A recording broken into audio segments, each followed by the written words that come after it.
It's the Mixed Martial Arts Hour with The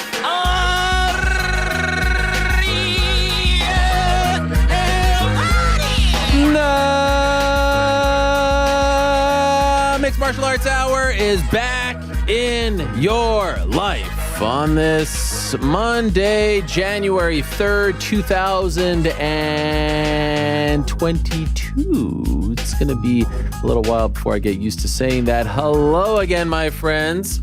I hope you're doing well. I have missed you oh so very much. It has been, over 2 weeks since our last program. Happy New Year. Happy holidays to you and yours. I hope you're all very well and healthy, and I wish you all the best in 2022. It's been a crazy time since we signed off, and if you happen to be working from home, if you're, for whatever reason, looking for something to do, I hope that you are choosing us on this Monday afternoon, because I am so happy to be here with all of you. It's my favorite show of the year, my most anticipated show of the year. The 9th annual The MMA Hour Awards show is upon us, my friends. Look at this. There's only one reason these days for me to break out the tux. I bought this tux 3 years ago when we rung in the new year over at the Worldwide Leader, the new year and also the new era of the UFC on ESPN. And it was so funny that they chose myself and New York Rick to do that. I mean, the irony was fantastic. I'm sure a lot of people in the great state of Nevada were very excited and happy about that as well. And for the last 3 years, I have worn this little tuxedo, baby, when I do my other awards. Now, they were called the Helwani Knows Awards for that 3-year period, but this started off as the MMA Hour Awards, and it shall continue as the MMA Hour Awards. The first time that New York Rick and I did them was back in 2013, the 2013 year. We did them at the very, very end of 13. We might have given out a couple in 12, but it was really a thing that started in 13, and so this is the 9th annual awards, and it's so exciting for me because biggest one ever, 26 categories, biggest one ever, 26. Name me another award show, not only in sports, but an award show, period, that has 26 categories. I repeat, 26 categories. Not only that, first time ever, we've got the People's Awards as well. My good friend Alex Weber was kind enough to compile all the suggestions that I got on my Substack. He was able to put them together, and we now have essentially the People's Awards. So at the end of every little category discussion, I'll tell you who the people have chosen as well. It's a great time to be alive. It's a great time to be here. 2021 was a fantastic year, a roller coaster of a year, but we ended on a very strong note. I'm so happy to be back. A lot has happened since we last said goodbye. Of course, we all know what happened in Tampa with the Jake Paul, Tyron Woodley fight. Derek Lewis with the big win. UFC off for a couple of weeks here. Returning on January 15th with the Giga Chikadze fight against Calvin Kattar. But what a year 2021 was. Before I get into the award show, let us tell you about our good friends over at DraftKings. As always, this show is brought to you by DraftKings. DraftKings Sportsbook, the official sports betting partner of the UFC. Download the DraftKings Sportsbook app today, and please use the code TheMMAHour for a special offer when you sign up. Again, that's code TheMMAHour only at DraftKings Sportsbook. I mean, look at this. Look at me right here. I mean, this. I feel great right now. I should wear a tuxedo every week on this program. Every Monday should be tuxedo Monday. Look at that. Get a shot of that, Yoon. I mean, look at this. Is this a clip-on bow tie, or is it put together via my wife? You'll never know, but we make it look good here. I feel fantastic. I feel like, it's important to celebrate these moments, the end of the year, the beginning of the year. And I mean, just take a look at the categories that we have lined up for all of you. Yes, thank you very much for that, Mysterious Frank. I mean, take a look at this. As thorough and as robust as it comes. No guests on today's program, by the way. It's all about us. It's all about the award winners. It's all about the year that was in the great sport of mixed martial arts. Knockout of the year, submission of the year, breakout fighter of the year, most improved fighter of the year, coach of the year, event of the year, crowd of the year, walkout of the year, promo of the year, poster of the year, photo of the year, social media user of the year.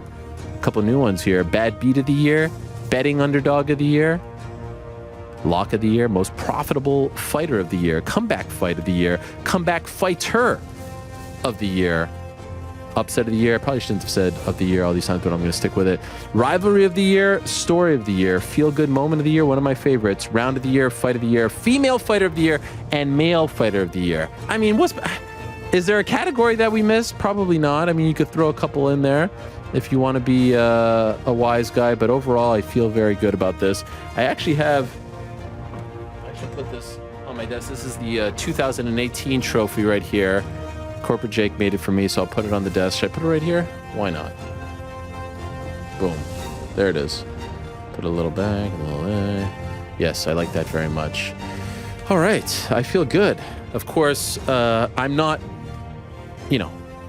that egotistical. It's not all about me. What makes these award show fun is that, you debate them. And over the years, it's always been myself and New York Rick. Of course, we now have GC as a part of the crew as well, so the show wouldn't be the same without them. And without further ado, I do believe that they are here with us. They're going to be giving their winners as well throughout the program. And so let us say hello now to our old pals, New York Rick and GC.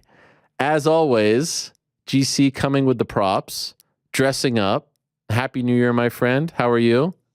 I'm fantastic. Happy New Year to you as well. You look and Rick. Yeah, you look incredible. The glasses are a great touch. I got the dust off the tuxedo for the day. It feels good to be back in it. It's been a few years. Yeah, when's the last time you wore that? It might be like 5 years. Yeah, like college.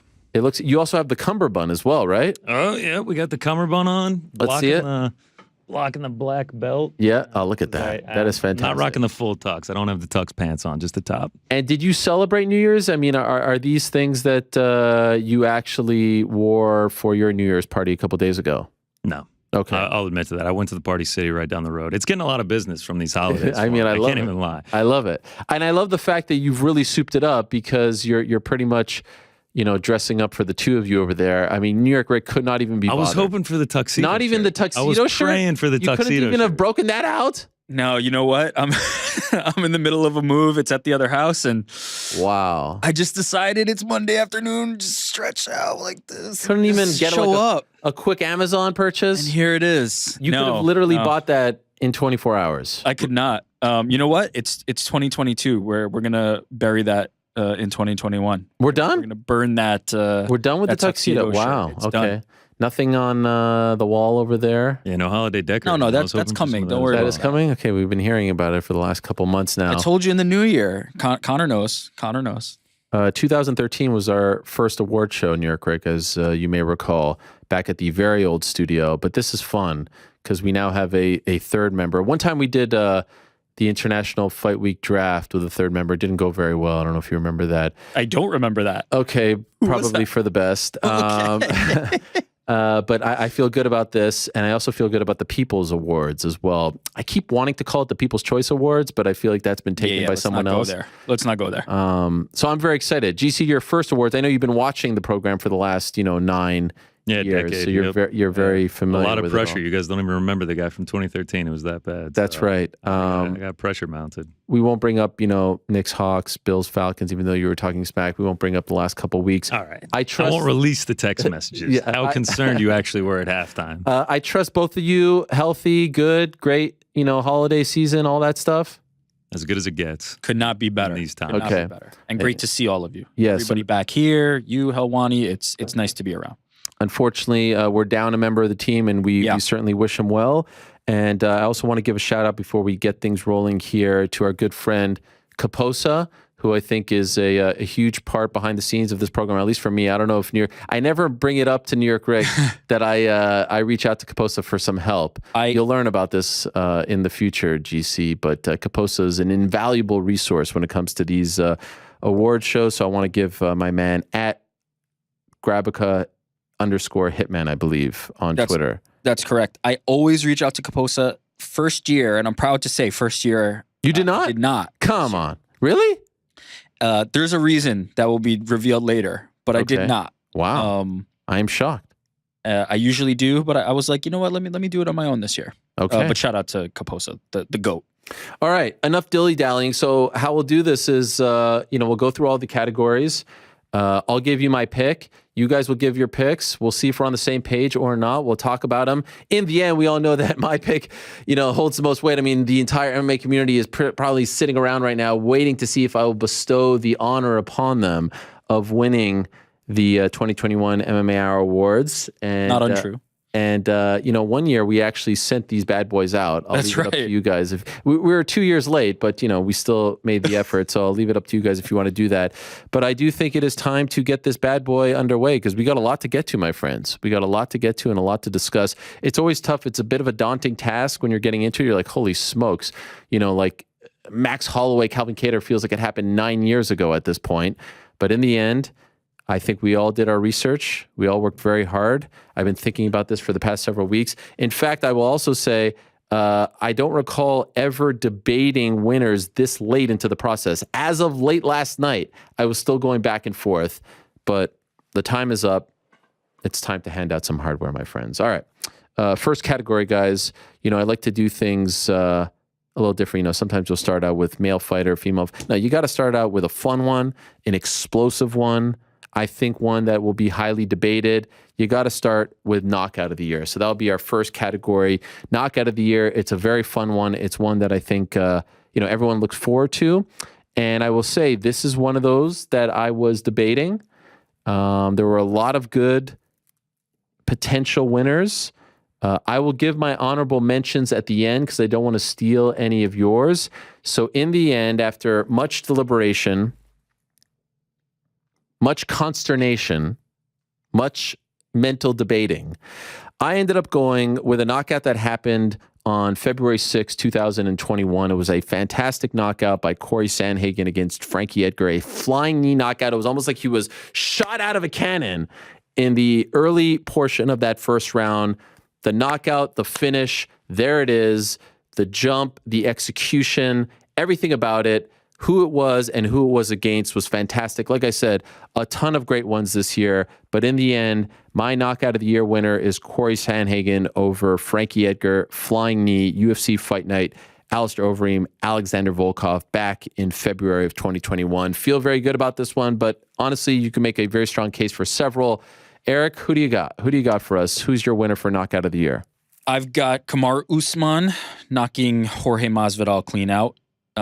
First time Masvidal had been knocked unconscious. He had another TKO loss on his record, but never been knocked unconscious in that many fights.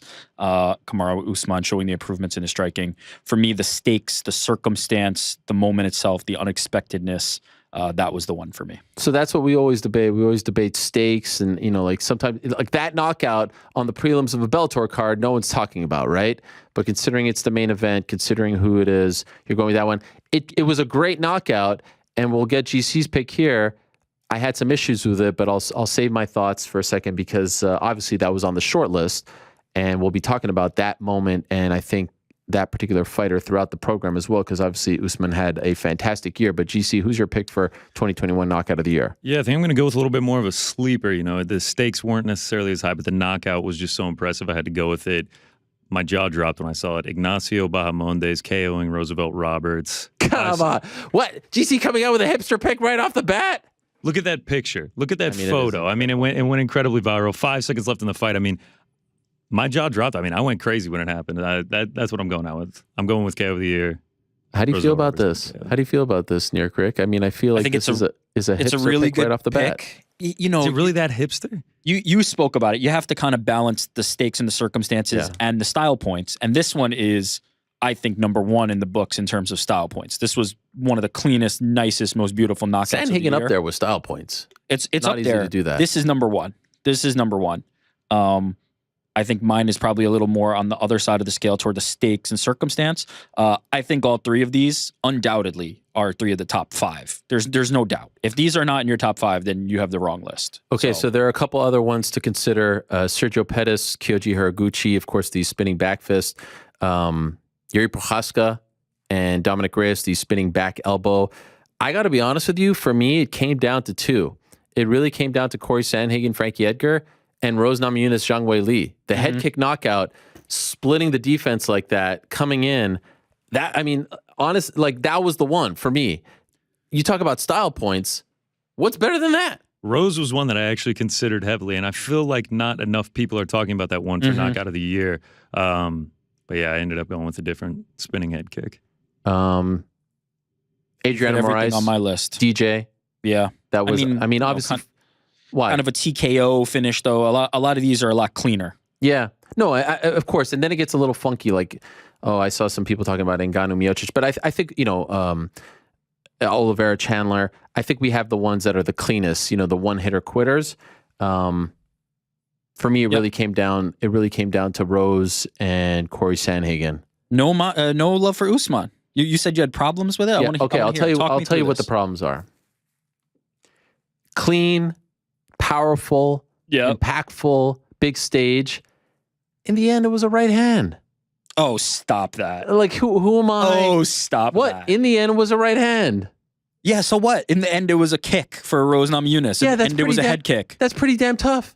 By the way, you don't mention so landing a picture perfect right hand is easy. Don't walk me into a scenario where I'm discrediting Kamaru Usman. You are. No, it's just the right hand. It's just the right hand against a guy who's never been knocked unconscious and put him flat on the canvas. GC's pick was nice. It was something. It was something beautiful, superhuman. Beautiful, something superhuman.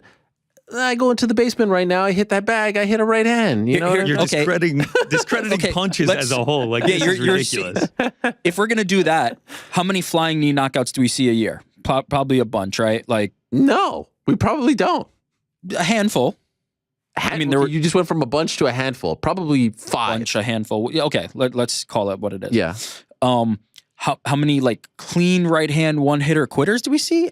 I would guess it was not fantastic. That much more. I will give it its props later on in the program. A lot of TKOs. Rest assured. Put him out. It was night, sleep, fish flopping on the Did you debate this canvas. one, GC? I mean... I thought of taking the Usman knockout. It was definitely on my short list for sure. Again, remember who it's against. That's important.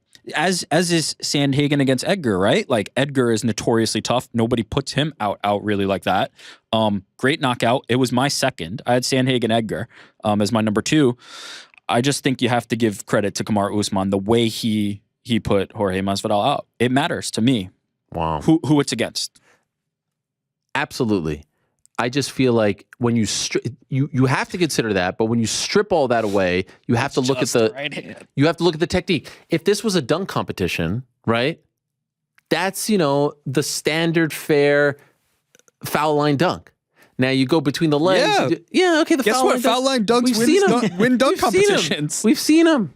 A dunk contest is a basketball player against a hoop. This is two fighters going against each other. All I'm trying to say is... I get it. I get what you're saying. Matter. You get what I'm trying to say. I get exactly what you're trying to say. You're boiling it down to the technique was a simpler technique. I would argue that in the sport of mixed martial arts, in the chess match between the two fighters, landing that type of right hand with that type of force against that opponent is just as difficult as landing the flying knee.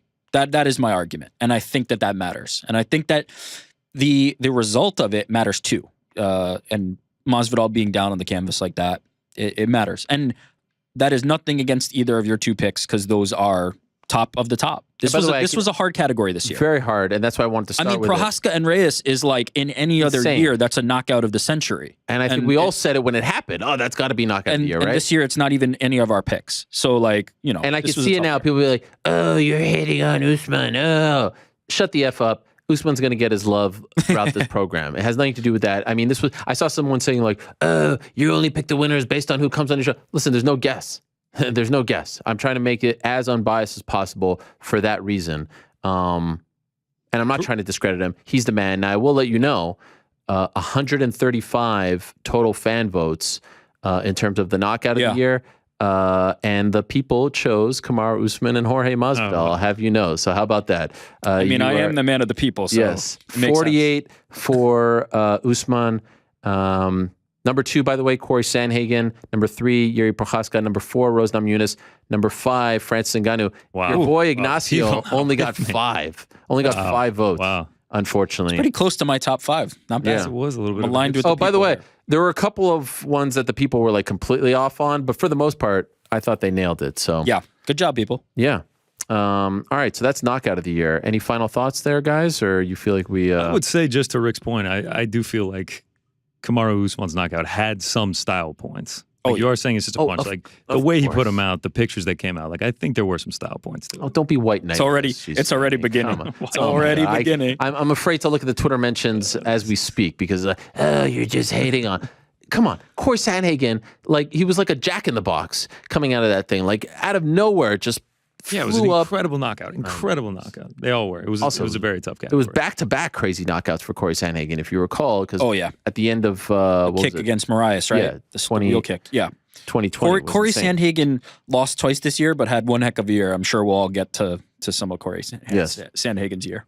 All right, so that's knockout of the year. Congratulations to all the winner, in particular Corey Sanhagen for his great knockout of Frankie Edgar. Let us move along now and talk about another great one. Another one that I think is very tough, and I wouldn't be surprised if there's some disagreement here, and that is submission of the year. Submission of the year is always really tough because there's always a lot of them. And again, it's one of those that I think, as New York Rick said, with the knockouts, stakes, who it's against, where it's on the card, all that stuff matters. The, is it a main event? Is it a title fight? I think sometimes we get a little bit blinded by that. In the end, and there were a lot of great ones this year. I'll throw out a couple as we move up, and maybe I'll say some of the ones that the guys will say as well. Clay Guida's submission win over Leonardo Santos, Vicente Luque's Darce choke over Tyron Woodley. That was a great one. Of course, Amanda Nunes, Megan Anderson, the reverse triangle armbar back at UFC 259 was a great one. Luque Chiesa, another great one as well. Can't forget about AJ McKee and Patricio Pitbull Fahed. The one that it came down to for me, it was down to two guys. It was down to Andre Muniz and Jacare Souza, the armbar, pulling that off against Jacare, the legend. I know he's getting older. I know it's, not the same Jacare as 10 years ago, but to do that against Jacare, to submit him for the first time in his MMA career back at UFC 262 was a huge deal for Andre. In the end, though, I went with Anthony Hernandez versus Rodolfo Vieira, the guillotine victory, UFC 258. I believe, and perhaps GC can back me up on this, I believe Hernandez was something like a plus 500 underdog or something like that. To do that again, you have to appreciate Rodolfo Vieira.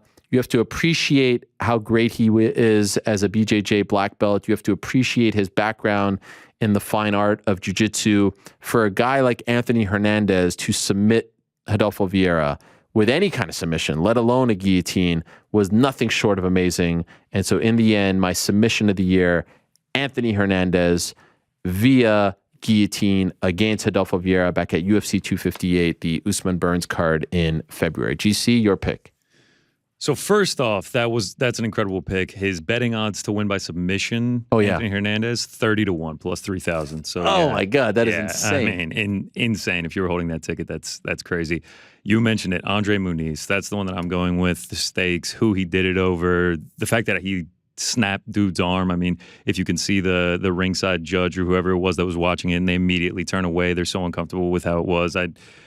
Going into that fight, I don't think anyone in the world gave him a chance of submitting Souza, and just the way that he did it, and the brutality of it, I guess, is what makes me give it submission of the year. Okay, so you're going with that as well. I'm going with Andre Muniz. He's going with you're Muniz going with over Muniz? Jacare Souza. Yeah. Oh wow. Okay. Yeah, I was saying the fact that he's doing it over Jacare, the intensity of the submission, how insane it was. That's why I gave him submission of the year. Now, the reason I didn't go with Jacare is, Muniz over Jacare is because Jacare getting a little older. It was tough, though. I mean, at the end of the day, you have to try to almost do like a pros and cons category thing and decide, all right, who gets Vieira being somewhat of in his prime as opposed to Jacare not, was ultimately why I gave it to Vieira. But no wrong answer here. New York Rick? I had the same short list. I think most people did, but I had Hernandez for the simple reason that Vieira is one of the best living grapplers right now, closer to his prime, having made the transition to MMA much more recently than Jacare. If we're gonna play devil's advocate, I think the one thing against the Vieira submission is that clearly a lot of it was a result of him gassing out. It was a comeback fight. He was dominating Hernandez, and then Hernandez turned it around to submit him. He was completely gassed, whereas Muniz just straight muscled Jacare and put a submission on him that broke his arm. So I think there are pros and cons for each. Ultimately, I could not go against a non-grappler submitting Vieira, but I think either of those is a very deserving winner. Tough one. This is one of those, by the way, where the people were, and I had a feeling on a different playing field than all of us. They went left field, and maybe there was some recency bias here. Some style points or what? No, the winner, as far as the people are concerned, with 128 total votes, number one, Charles Oliveira over Dustin Poirier. Interesting. Okay. Now, I think that has to be recency bias. Yeah, but it happened I like understand December the 11th, argument right? there. The stakes and Nunes over Pena over Nunes is another one that kind of falls into that category. I get that. I get if those are the submissions. For me, I think submitting all-time legendary jiu-jitsu players to me pushes that a little bit above, but I completely get that. Again, one of those where you obviously have to consider it. I think considering our respect for Jacare and Adolfo Vieira, that gets the nod. Some others that they gave a nod. Number two, by the way, honestly, like ours didn't come in till like 4 or 5. Brandon Moreno with the rear naked choke over Davison Figueiredo back in June. Again, I think that the title fight submissions get a little more love, but that was obviously that was a very clean one and a very beautiful one as well. Islam Makhachev's Kimura over Dan Hooker back in Abu Dhabi. The Muniz win over Jacare. Luque with the Luque had 2. The big win over Michael Chiesa, also the win over Tyron Woodley. And there were a bunch, Paul Craig over Jamal Hill, Khamzat Chimaev over Li Jiangliang. Juliana Pena versus Amanda Nunes didn't get as much love, and I think probably because it wasn't textbook, but the stakes obviously very high in that one. Yeah, I thought you were going to tell me that there were more of the regional or non-UFC style points type submissions, like the wackier ones. I'm surprised to hear that was the list without these being higher.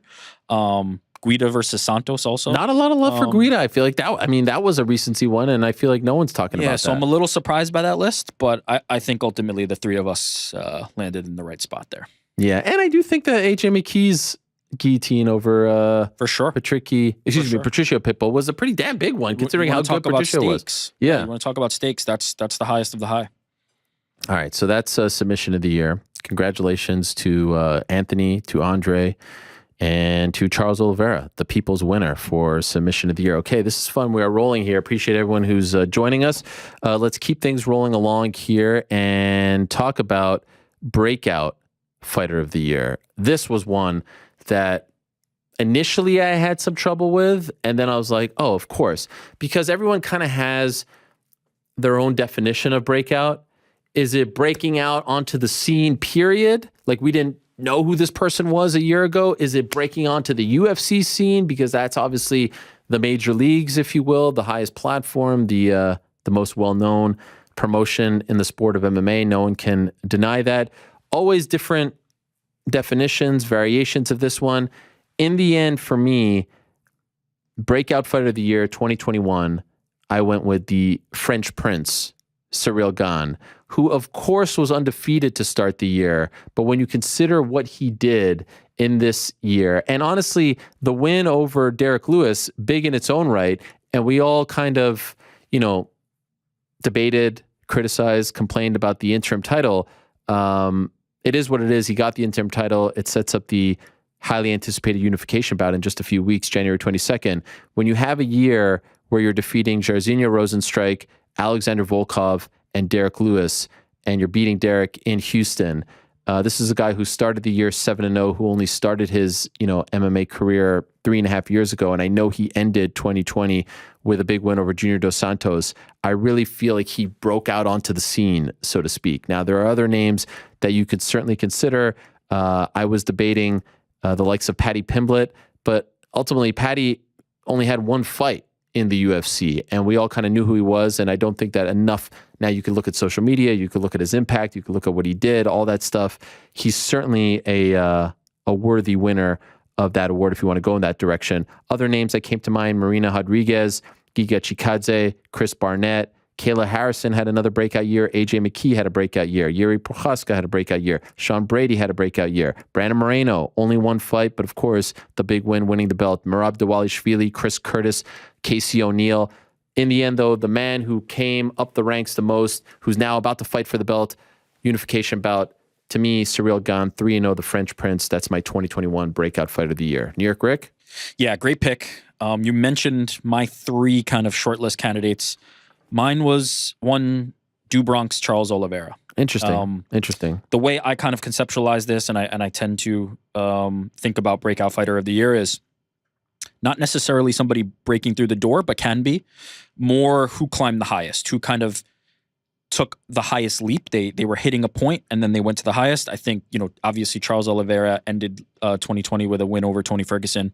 But I think that was it for 2020, if I recall correctly. I think it was his only fight to then enter 2021 and he had the Kevin Lee fight. Sorry, you're right. Kevin Lee and so that's why it was tough for me. He had big wins in 2020. He had big wins. I mean, so did Ciryl Gane. Ciryl Gane was rolling in 2022. Nowhere near the title picture at that point. JDS, right? Like, Yeah. I think, it's equivalent in my opinion. And I think Oliveira reached greater heights. And that's what it came down to me. I think, and let's remember at the start of 2021, the narrative around Charles Oliveira isn't the narrative that is now. There was a lot of what kind of heart does he have? Quitter this, quitter that, from other fighters saying that. I think by the end of 2021, that all went out the window when we saw who Charles Oliveira really is. For me, he made the most strides in 2021, or at least showed us the most strides in 2021. So he was my pick, with Gane being my second. Hard to hate on it. He had an incredible year, sensational year. Was on an 8-fight winning streak entering the year. That's why ultimately, I don't know, I felt like Gane undefeated, same. Yeah, but not 8 fights in a row in the UFC. And I felt like his opponents were higher caliber. But no, I mean, it's impossible. It's one of those where I don't know if there's a wrong answer unless you go, with someone like Nick Diaz as your Breakout Fighter of the Year. GC, and he might come up with Comeback Fighter of the Year, of course, later on in the program. Who's your pick? So I like the approach that both of you guys took, people rising up the ranks. I took a little bit of a different one, sort of like breaking out, a lot of people starting to learn their names. I went with who you mentioned, Chris Curtis, being just entrenched in MMA betting Twitter. This is a guy that people couldn't talk about enough. He goes 4-0, sort of on the regional scene, finally gets his long-awaited UFC debut. Short notice on Phil Hawes, it gets canceled. He re-steps up, MSG, 268, everyone talking Phil Hawes, he's a lock to win this. He gets the huge knockout, comes right back into the octagon, faces Brendan Allen. Even in that one, I was doubting him in that one. Again, a huge underdog. Vegas made him an even bigger underdog after knocking out Phil Hawes, and then he comes in and he knocks Brendan Allen out with he didn't even really make it look that difficult. It was incredible, and just the skills that he's shown. A guy that's been trying to get in the UFC forever. Now it feels like he's pretty well cemented in a UFC contract for at least the next few fights. He's, for me, is the 2021 Breakout Fighter. Definitely on my short list as well. Fantastic year. A feel-good story as well, Chris Curtis, after everything that he has been through. We'll go to the people now. And in total, we had 132 votes. And they picked Ciryl Gane as well. 26 people picked Ciryl Gane. Paddy Pimblett, I'm surprised neither of you. I thought one of you would go with Paddy Pimblett. He was right up there in third. But again, for me, I think it's who went the furthest, who made the biggest leaps, and these two made bigger leaps, but Paddy was right there for me. He was number 3. Especially from a star power standpoint. I feel like even people that aren't even into the UFC know who Paddy Pimblett are now. Honestly, it really came down to those two for me, because he just exploded, and it was more about the superstardom. Now he's got this deal with Barstool, all this stuff. Huge year for Paddy Pimblett after only winning one fight in the UFC. Brandon Moreno obviously broke out with the win over Davison Figueiredo, Islam Makhachev, Khamzat Chimaev, Sean O'Malley with another nice year, Casey O'Neill, Tai Tuivasa as well, turning things around. So those are a few names as far as Breakout Fighter of the Year. Let's go now to Most Improved Fighter of the Year. I debated this one internally a lot. This was one of those that I was talking about yesterday. New York Rick seems very confident. I'm not sure. Very confident. Okay.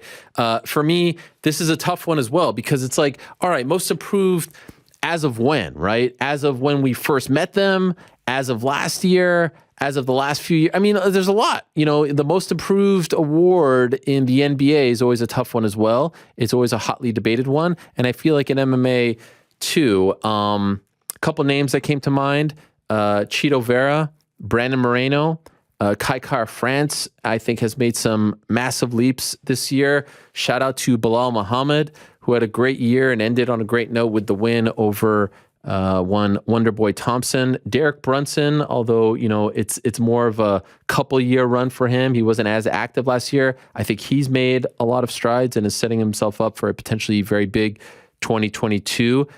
It came down to two for me, and these were the two that I was going back and forth on. Tai Twivasa and Juliana Pena. In the end, I went with Juliana Pena. And I went with Juliana Pena because while her two wins couldn't have been further apart this year, January, Sarah McMahon, December, Amanda Nunes, I remember how people were talking about her going into the Nunes fight. I remember her losing via submission to Jermaine Durandamy at the end of last year.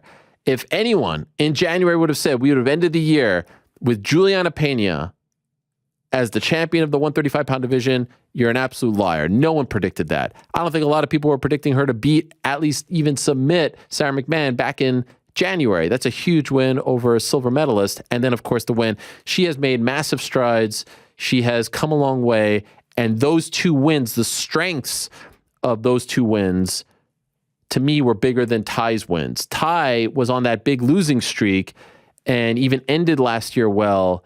But, you know, beating the likes of Greg Hardy isn't the same as beating the likes of Juliana Pena or even Sarah McMahon. So it was tough. I was debating it. But in the end, you get a massive win, a submission win over Sarah McMahon. You get a massive win, a submission win over the GOAT, Amanda Nunes. Pena has come a long way since The Ultimate Fighter. She's my pick, most improved fighter of 2021. GC?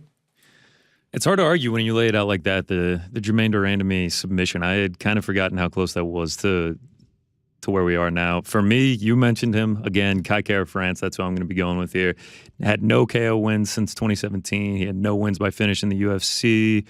Coming into 2021, he had lost 2 of his last 3. Then in 2021, he goes 2-0, both wins by finish. Now he's in a title eliminator, and there's a chance if he gets past Askar Askarov, he'll be able to fight for the belt in 2022. So the improvements that he made are pretty clear, and I'll take him for 2021 most improved fighter. You're correct. Yeah, both great choices. One thing I want to just address. Please. The improvements have to happen in this year. I know, but I know you said does it go back to when we first met them? No, absolutely not. Cannot be. Not in the equation. It has to be the improvements this year. And for me, the answer was very easy. I had number 1, and then I had everybody else. Kamaru Usman. Wow, Kamaru Usman, who's on like a 45 fight winning streak. Yeah. Guess what? Let me just spit something for you. Let me spit some science for you. Let me also, before I do this, I'm gonna have to criticize Kamaru Usman again. This is also equal parts a coach's award. I think. I think the coaches and camps and training partners are so essential to this kind of growth. Like, we think of it as an individual award, but it is such a team effort, and I think the fighters themselves will be the first ones to say that. But mid-2020, the only fight of Kamaru Usman's 2020 was a grapple fest, cage, wall and brawl against Jorge Masvidal. Flash forward to 2021, switches camps. He's now in camp with Trevor Whitman. TKO Gilbert Burns. If you say that that's how you thought that fight was ending, I'd be intrigued to know that. Knocking clean out Jorge Masvidal, as you know, my knockout of the year, and then dominating Colby Covington at the end of the year. So I know there's a tendency to kind of go away from some of the top tier stars. To me, nobody has looked as different as a fighter. And I believe last year I picked Brian Ortega, who a very similar circumstance kind of came in and completely reinvented himself in the performance against Korean Zombie. For me, what I look for in this award is who has shown those improvements in 2021. The fighter that I saw in 2020 from Kamaru Usman was not the same fighter that I saw in 2021, and I think he came the furthest. I think his coaches and his team deserve the credit for completely transforming him. It's a great shout. It really is. It's one of your best picks of all time. Oh, thank you. No, it really is, and I'm embarrassed that I didn't even mention him as an honorable mention. It's a fantastic shout. By the way, the people didn't really have Kamaru Usman at all on their radar in total. I get that. I'll be honest, I get that. It's hard because he's already been so good that you forget that he can improve. You forget that there really are levels, and you talk about the difference in his performances. But I don't think that this was obvious, but I did think that for me it was the number one. Charles Oliveira won the People's Award. Interesting. 22. Derek Brunson, 18. Twivasa came in third. Bilal Muhammad. Francis Ngannou, which is an interesting one. Wasn't very active last year. Brandon Moreno, Kai Kara France. Cyril Gane, which is an interesting one as well. Robert Whittaker, actually, I think was my winner last year. He wasn't as active this past year. Glover Teixeira. Usman with just 3. Wow.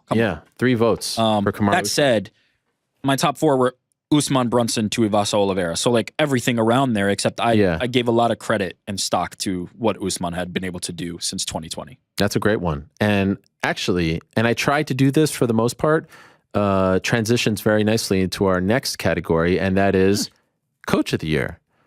I feel like this is going to be the easiest one of them all. A lot of coaches had great years. I do want to give a shout out to some of them here. Let me just pull it up real fast. One second. I should have had this ready. Fernand Lopez, James Krause, Henry Hooft, Eric Nixick, Khabib Nurmagomedov had a very strong year alongside Javier Mendez, but I don't know if anyone had a year close to Trevor Whitman. Trevor Whitman is my 2021 Coach of the Year, back-to-back years for me. And the thing about Trevor Whitman is he's not one of these coaches who has a massive stable of fighters. You don't see him every weekend at a UFC event. You know, there are some guys who I feel like you see every weekend who have big stables, and that's no knock on them. I feel like I see James Krause a lot. I see Khabib and Javier quite a bit. I see Eric Nixick a lot. I see Saif Saud, who had another great year as well.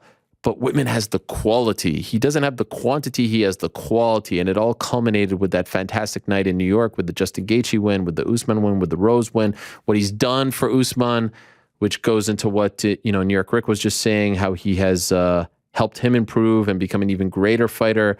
What he's done with Gaethje, what he's done with Rose. I mean, he just has an incredible coaching style. I love listening to him in the corner. He's just a fantastic coach, and he seems to make his fighters better. So in the end, my 2021 Coach of the Year winner is the one and only Trevor Whitman, who wins it back-to-back for me. New York Rick? Nothing to add. You listed the other names that tend to come up, but it was the year for Trevor Whitman, no doubt. What was it, 6-0 on the year, 3 for Usman, 2 for Namajunas, 1 for Gaethje. Undoubtedly the year for Trevor Whitman. GC? Yeah, I mean, it's just like there's like an aura around him with like you said, the quality over quantity, and then when they do come out, the fighters perform at such a high level. Yeah, I mean, there was really no question for this one. Massive year for him, and really incredible when you think about the stakes in those 3 fights all happening in the span of 3 hours, and that they had to move the Gaethje fight because it was going to be back-to-back-to-back. They moved the Gaethje fight to the opener on the pay-per-view, and then Rose does what she did to Zhang. Close fight, but I thought she won. And then, of course, Usman with the big win over Colby Covington in the rematch. Huge year for Trevor Whitman. A lot of great coaches in the sport. The sport has come a long way in that regard, but in the end, you got to give the nod to Trevor Whitman. Speaking of New York, speaking of Madison Square Garden in November, we transition now to our event of the year. Event of the year is always a very fun one, of course. This one often dominated. And by the way, I want to mention that the people gave Trevor. I mean, it goes without saying, but like almost unanimously gave him the nod. Trevor Whitman, Coach of the Year. Khabib came in second. Javier Mendez, Fernand Lopez. Congratulations to Trevor. Event of the Year is usually dominated by the UFC because they just have so many high level events. This one came down to a couple for me. I'll give a shout out to UFC 264, 267, 261. It came down to 269 or 268 for me. And I always hate to, have that recency bias. 269 was the last pay-per-view. It was a fantastic one. But in the end, I went with UFC 268 in November, Madison Square Garden, not only for that main card. The main card was fantastic. Of course, it kicks off with the Justin Gaethje versus Michael Chandler fight. You had Marlon Vera and Frankie Edgar. The Shane Burgos fight was great, but then you also have the 2 title fights. But what I loved so much about that card was the way it was built. And you had these guys debuting, right, on the undercard. You had Ian Gary debuting and coming up big. You had Alex Pereira debuting and coming up big. You had the Chris Barnett moment with John Vellante. You had the Chris like, you just had so many beautiful moments throughout that card from start to finish. New York is always special. I thought it was a very nicely constructed card. They used the moment, they used the stage, they used the arena to get over guys like Gary and Pereira. It was just perfectly put together. And so shout out to 260, 266. I mean, it was a great year for UFC pay-per-views. It really was. 261 was a great one. 264, 263. Bellator had some good ones. Bellator 270 gets a nod as well. But in the end, I'm giving my Event of the Year award to UFC 268 that happened in November right here in New York City. GC, your pick. Yeah, so I was actually torn between 268 and 261, the one in Jacksonville when the crowd returned and everything. Yeah. But eventually I decided to agree with you on this one. I actually went with 268 as well. Everything you just said, I think it was one of the best main cards we've seen in a long time. All the undercard action that happened too. There's nothing more for me to add. I'm going with 268 for my Event of the Year as well. Yeah, and 261 had some nice undercard stuff as well, but it didn't have the names. It didn't have like the debuts. It didn't have the prospects. The main card was fun, all finishes. Also, the Whitman injury was like a little bit of a downer too. It was like, yeah. Geez. But no, that was cool with the fans coming back and all that, and had the Rose moment, had the Kamaru. Tough, but I went with 268. Yeah, Rick? right. The fans coming back, and then the undercard is what sold me on 268 as well. Yep. Well, you just pour water on my pick. It's UFC 261. Why? The Why? fans coming back in Jacksonville. I completely agree. 268, top to bottom, being in New York City. First of all, it breaks my heart to not pick the New York card. Being in New York City, stacked top to bottom. The last three fights, the Valentina finish of Andrade, the Rose KO of Zhang, and the Usman KO of Masvidal, I think put that event and those moments in a different stratosphere. Combine that with the fact that it was the first event where the fans came back. To me, the sentimental favorite there. For me, 268 was up there. My third, 257 to me, I thought was number two because of the anticipation. Just the anticipation of the return of Conor McGregor, I think, makes everything feel like a special event, a special card. So I had that high. But 268, 267, 269, that whole run, I mean... They had a great year. Elite. Like the only real dud of a pay-per-view was the August one in Houston. Yeah.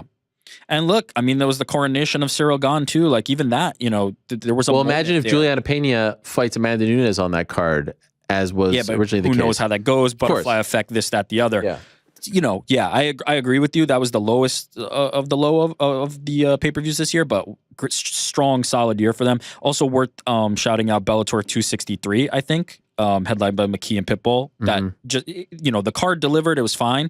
But that fight is the best fight they could have made, and it ended up with such a memorable result. So I thought that card felt significant. Overall, I think a very good year of cards. Yes.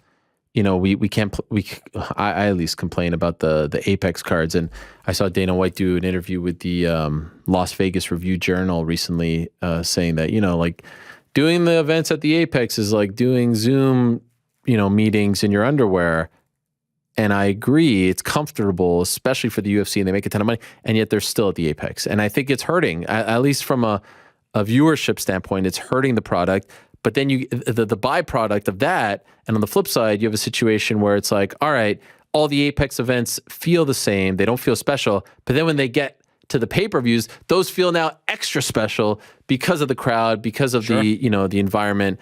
But overall, they put together a very solid list of pay-per-views, and it seemed to have paid off because, according to Dana White, their most profitable year ever. I think a lot of people were very critical of the move to go exclusively on ESPN+. It seems to have worked out incredibly well for not only the UFC, but also ESPN. No one's missing out on the pay-per-views. Everyone knows how to order them. It's a pretty easy system to, at least here in the United States, to figure out. So yeah, just a huge year. And, it starts off with a big one, January 22nd as well. Francis Ngannou defending his title, Brandon Moreno. Is what you're trying to say that the crowds, the fans, the crowds make the show happen? Is that where you're 1,000%. Are you trying to say that I didn't say that in the past? No, I'm trying to give you a little little segue. A little. Yeah, no. Oh, yes. Oh, because we have crowd coming up next. Yes. The crowds help, but also the venue helps. You know what I mean? The walkouts. The atmosphere is just completely different. And it comes across on TV. And there's something there. I will admit, there's something nice about the Apex shows, about the lack I'm of done with them. If I never see an Apex, stop. if I never see an Apex show again, I will be thrilled. No, don't get me wrong.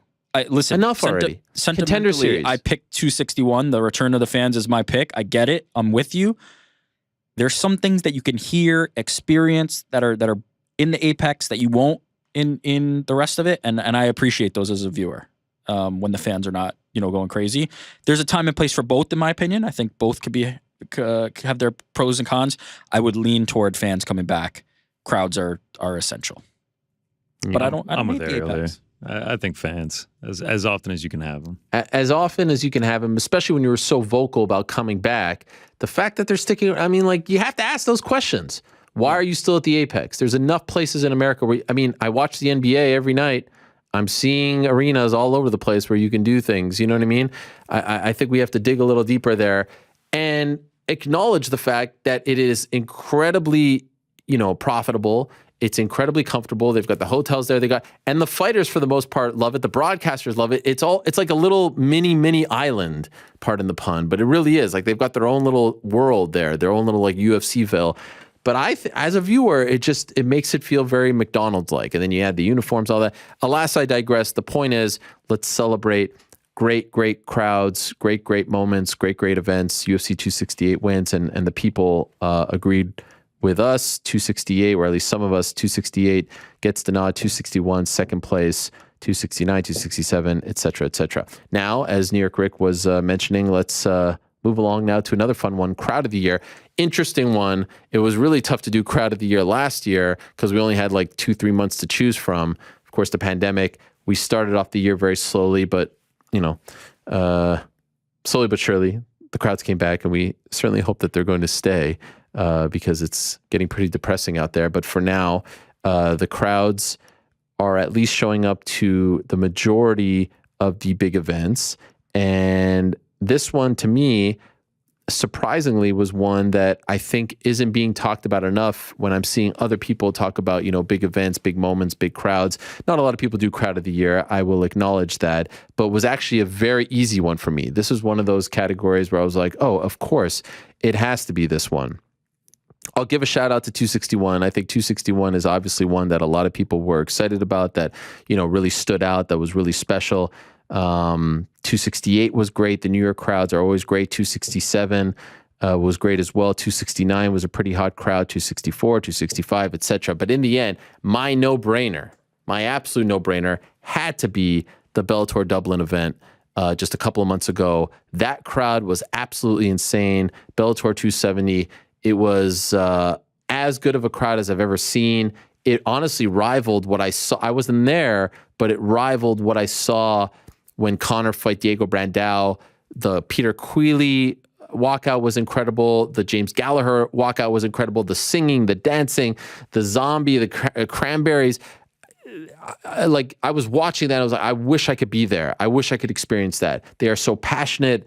I love the chanting. I love just how they get behind their guys. That Bellator Dublin crowd was one of the best that I've seen in quite some time, and was so refreshing. And it felt like it was a bunch of people who were cooped up for a year plus and just were ready to explode and cheer on their own. Unfortunately, the two top Irish fighters lost at the top of the card, Gallagher and Queally, but there were some great young fighters that had great performances leading up to the top two, and it was just an amazing scene. And honestly, it was shot beautifully, like the whole thing. It was really, really nice. So my pick, Crowd of the Year, Bellator Dublin, just a couple of months ago, an absolute scene, if you will, and one of the best crowds that I've seen in quite some time. New York Rick? Hard to argue. It was a tough debate for me between that one and UFC 261, but I ultimately went with UFC 260. Come on. How could you compare? What do you mean, how could I compare? It was the first crowd back. Singing, dancing, chanting. Yeah, I trust me when I tell you that I'm sure those things were happening at UFC. It's because Jake Paul was in attendance. You give that one the nod, right? Listen, that says something, right? Right. If Jake Paul at Bellator Dublin? No, he wasn't. No, he was I not. think McGregor was though.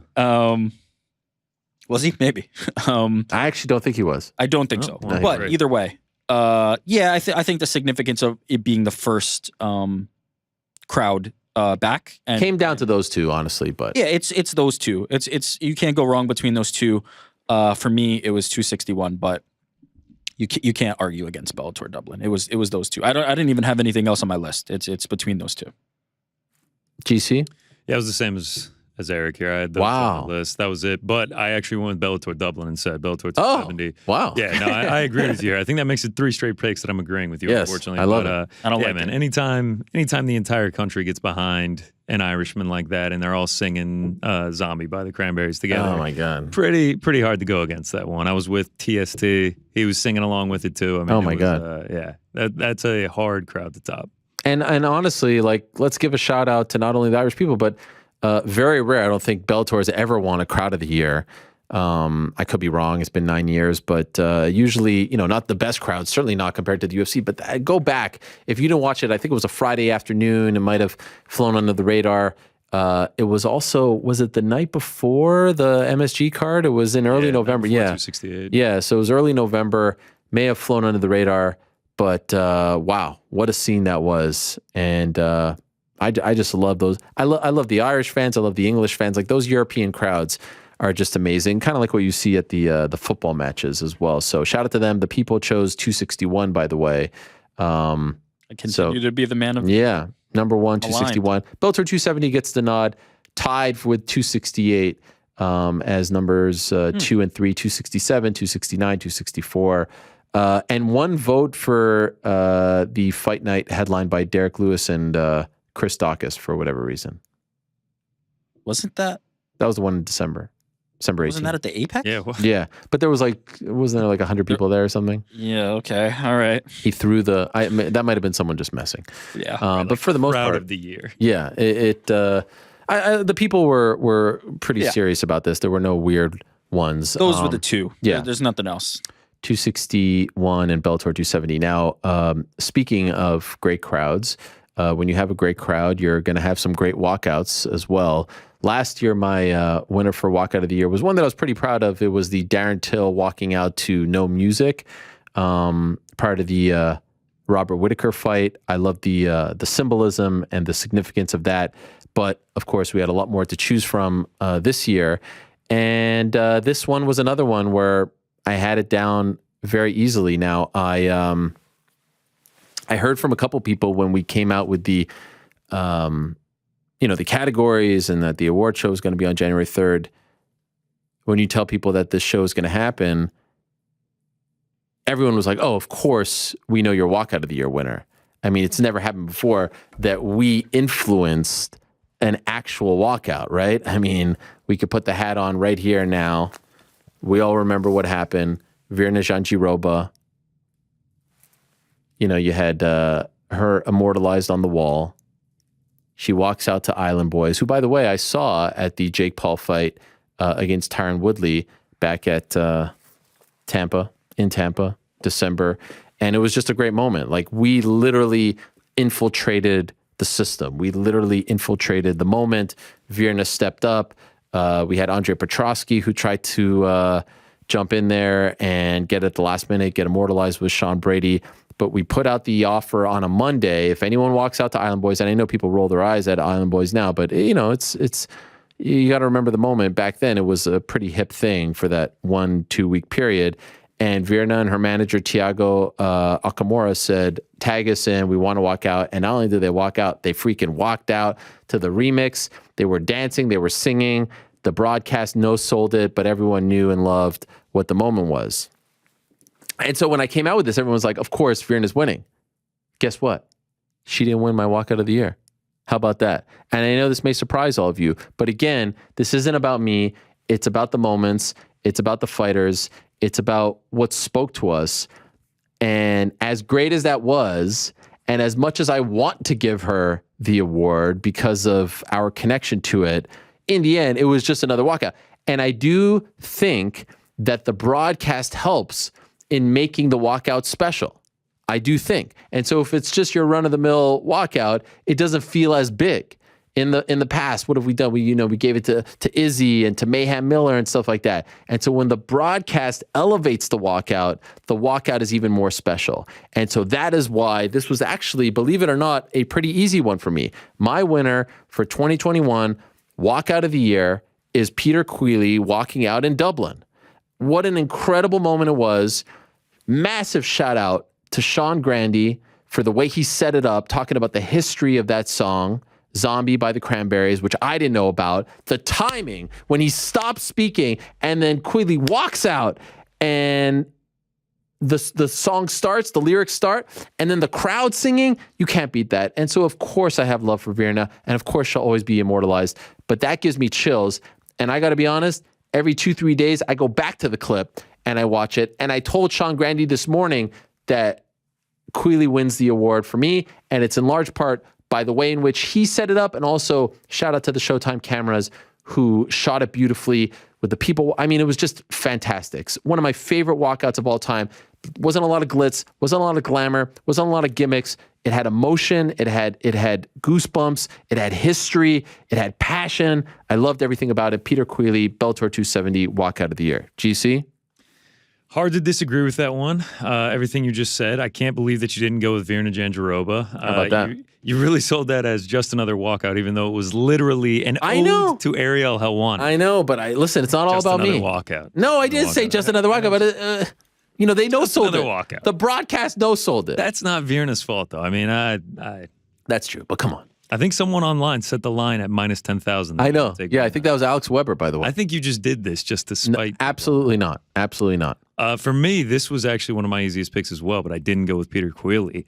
I went with UFC 266, Brian Ortega walking out against Alex Volkanovski, pulling the masks out. You had the purge scene, everything. You shut it down. And like you said, the broadcast kind of lends a hand to make it a bigger scene. The way they were moving the cameras around, all the lights changing, everything going on.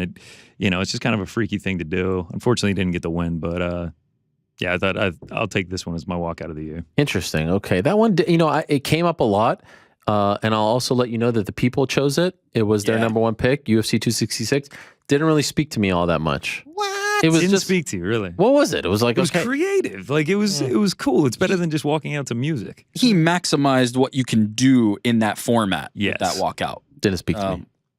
I mean, I imagine you've never seen The Purge. You've never seen The Purge movies, so I don't even know what The Purge is. Yeah, okay. So there that goes. That makes a lot of sense. Didn't speak to me. Not surprised by these picks. These were two of the best of the year. My pick, and I tried to be a little bit sentimental and thoughtful with these, so I understand it'll be different. Imagine most people won't have it. And I also last year I picked something that I'm not sure everybody saw because the UFC broadcast on ESPN Plus doesn't air a lot of walkouts. So I tried to stick to pay-per-views or Bellator or something that was seen because it's not really fair if you're picking from these and people haven't seen them. I picked Israel Adesanya's walkout at UFC 263. Interesting. I picked it because Israel, after the fight, talked about the bucket hat being inspired because he was playing the video game Ghost of Tsushima. Not something I'm familiar with, but also because it was a tribute to his fallen friend, Fauvake. Yeah. And that, walking out with that emotion. Yeah. Also, the nostalgia of Somewhere I Belong by Linkin Park playing. I think that one hit me in nostalgia the feels for who? the most. For you? What's that? For you? Oh, yeah. That song means a lot? Not the song in particular, just kind of that era, that vibe, that Linkin Park in those years. So yeah, that one felt the most thoughtful, sentimental to me, and was my pick. It was hard for me to pass up my second one, which was Cyril Gahn walking out to Still Tippin' in Houston. Yeah, that was good. Because he either actively, purposefully trolled or accidentally trolled, and I'll take either of those. Like that's fine either way. And the crowd who is not familiar with the red corner, blue corner, not really knowing that was Cyril and not Derek Lewis, absolutely incredible. And then Peter Quilly's on there. Shout out to the walkout for Conor McGregor at 264. 57 didn't feel that way. Well, there was like 2,000 people there, but yeah. 60, but also he was kind of low energy. He was just very serious. 264 was the return. Like, that felt like Conor McGregor. We saw the Billy Strut in the cage. That entire walkout from start to finish felt special. That one really felt special. So the people went with Brian Ortega, UFC 266, something called The Purge. Number 2, Tai Tuivasa, Barbie Girl. Hard to argue with that. Yeah, fun. Twivasa had a great year. Peter Queally, Israel Adesanya, Virna Jandiroba. What about Chris Barnett at MSG? Remember with the dancing, the security guard and all that? Yeah, there's a few of these people that you could pick every year, like a Chris Barnett, Tai Tuivasa, or every time they walk out, practically. Tai Tuivasa, every single time he walks out, could win this award. Another one should be, like, if Paddy Pimblett would have walked out in his debut in England with that song, he probably would have gotten a lot of love. Unfortunately, he walks out to the empty Apex. It's still a cool moment. It's a cool song, but it doesn't have the same type of impact. I mean, it's almost impossible to win it when you're fighting at the Apex. Yeah, there's something about walking through like the giant crowd, and there's just a narrow alley that you get to go through. The crowd reacting to your walkout is half the walkout. Right. Like, it's otherwise it's just song choice and you're walking. There's an energy that the fighters get, that the fighters give back, that the fans get, that the fans give back, that I think is very crucial to this. I mean, you're picking Peter Queally. If Peter Queally walked out to that song in an empty arena, what is it? What is it? It's nothing. It is half made by that. So. Just to piss everyone off, I was going to go with Jake Paul in Cleveland. With the modem sound and doing all that. Boxers now? No, but I mean, it's just to piss everyone off. He's fighting an MMA fighter. Of course, I wasn't going to go in that direction. I love that Queally one, and I highly suggest if you haven't seen it, go find it. And it's great not only because of Queally and the fans, it's great because of the announcer, Sean Grandy, who does a fantastic job and is very underrated in my opinion, voice of the Celtics on the radio, but also the camera. They use that 4K camera. It was just beautiful stuff. All right, let's go. I love these. These are, someone was making fun of me. They was like, oh, you criticized the UFC posters. Yes, I love posters. I love walkouts. I love promos. I love these things that make the fight game so special. And so without further ado, let's go now to promo of the year. Now, promo of the year is one that you can go in multiple different directions. Is it a promo video? Is it a promo that you're, cutting? Is it some promotional asset? Whatever it is. There was actually 3 that I was considering here. I was considering the Michael Chandler promo that he cut after his UFC debut where, also you got to consider the ones that get a lot of love. The ones that get a lot of attention. That one got a lot of attention because he was pretty much emulating Ric Flair and pretty much took that from DC and I when we were talking about him being like the Ric Flair of the UFC coming from Bellator. That got a lot of love. A lot of time and a lot of energy was spent on Britton Hart's, I'm a feeling promo, but didn't ultimately give it to her because it was a BKFC card and, it's an MMA show, although I might go against that line of thinking in a moment. It was a tremendous promo and one that I replayed over and over again. In the end, after much debate, much consternation, I went back to a promo that happened on May 6th. I thought it was one of the best post-fight promos that I've ever seen. It was from someone who has really come into their own, who wasn't known early on as a great promo artist, but had a fantastic year in the cage and on the microphone as well. I do believe we have the clip. Here's my winner for 2021 promo of the year. Listen, this isn't a tournament. It's a coronation, and I'm the queen, okay? I'm not one to talk a lot of crap. It's not really part of who I am, but it seems like everybody from boxers to YouTube idiots think that they can get in there, and that's just not the case. So luckily for the rest of the world, I believe in equal opportunity, so if anyone thinks they can step to me, they can come get in the cage. But from now on, I am the baddest woman in this room and in any room. I don't think anything else. That was freaking amazing. This isn't a tournament. It's a coronation, and I'm the queen. Kayla Harrison, May 6th, with a fantastic promo. And what I loved about it was a shot at Jake Paul, a shot at Clarissa Shields, who was getting all the buzz and all the limelight leading up to that point on that broadcast. It was freaking amazing. I love the passion. I love that there was realness dripping off of it. I love that it was somewhat of a shoot as well. I love the fact that, you had to really read between the lines. Freaking Kayla Harrison. She had another one a couple months later about, Israel Adesanya and all that stuff. That was an incredible promo. Kayla Harrison, 2021 promo of the year, May 6th. That one right there. New York Rick? Yeah, a fantastic choice. Also, shout out to you for digging back up and making me remember I'm not a person, I'm a feeling, because I didn't remember that. Oh my God, great one. That was an elite promo. Really, really well done by you on picking these. But I think I picked the one that is the no-brainer of all no-brainer. I would dare say it might be one of the best promos of the decade, if not ever. Wow. Now I'm starting to feel like I forgot one. And it was the promo that Max Holloway delivered in the cage against Calvin Kattar when he looked ringside, or cage side rather, and declared himself the best boxer in the UFC while dodging punches and then boxing up Calvin Kattar over the course of 5 rounds. There will never be a moment like that ever again. There will never be a promo like that ever again. Max Holloway is the GOAT.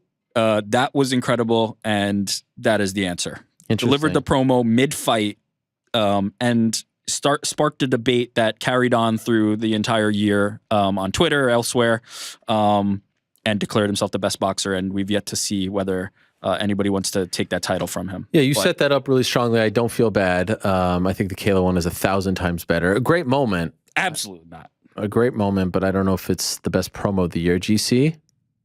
He's giving you props on thinking outside the box, then he thinks even further outside the box. I never would have thought of that one. The Kayla Harrison, the best part is her taking off the headphones. Yes. I mean, that's just walking off. Chef's kiss right there. Yeah, mine's, I actually think I would say mine is not as good as y'all's now. And I didn't choose a singular promo of the year. I chose the world tour that Juliana Pena went on before her fight against Amanda Nunes. She comes on this show. She says, Amanda Nunes is overweight. She's not actually sick with COVID. I'm going to kill her when we get in the ring. I mean, she had been doing it since March. She's been calling for this fight forever. I said before the fight, all the way up to the media before the fight. I mean, I said she's either going to look really cool, really smart. This is going to be crazy if she pulls this off, or she's just going to turn into a meme of all these things that she said over the last 6 to 8 months. And she won, so she actually looks really smart, and she proved everybody wrong with everything that she said. Honestly, I don't hate it. It's a prolonged one. It's a sustained one. But the fact that she did it with such conviction and was so sure of herself, and then it actually came to fruition. Hard to deny. You listen to her talk. There was no other option than her winning the fight, which you do hear people say that when they go up against people like Nunes, people like Shevchenko, and typically it doesn't work out. But when you see it work out, it's pretty impressive. Yeah, I like it. I don't hate it. I love the Kayla Harrison one. I'll tell you, the people. Now the people, I didn't dig too deep. The winner was UFC 264. Oh, like the commercial for it, the promo for it. I guess. The second one was 257. I don't remember Specifically, what that one was. Michael Chandler at 257 gets a nod. Juliana Pena comes in at number 4, 261. Paddy Pimblett gets a nod, for his post-fight. Paddy's post-fight was up there. Yous knows who's the boy is or whatever. Juliana Pena gets... And also calling out Instagram you lizards after the fight, too. That's right, yep. Kayla gets a nod. Khamzat gets a nod. And, there's a bunch here. Ian Gary with his nod to Conor McGregor after his win at Madison Square Garden. And you kind of look down here, and I don't know what this one is. Maybe you guys could tell me. There's a Helwani 10-7 there. I don't know. I don't know what that's all about. Kind of stole my thunder here because... Great promo, never seen it. GC can verify. Honorable mention here. Ariel Helwani fired up the grill at Chang's, delivered a feast for the homeless cats. I mean, that is... Chang's. Wow. That is an honorable mention. Another one to... I don't know what that's all about.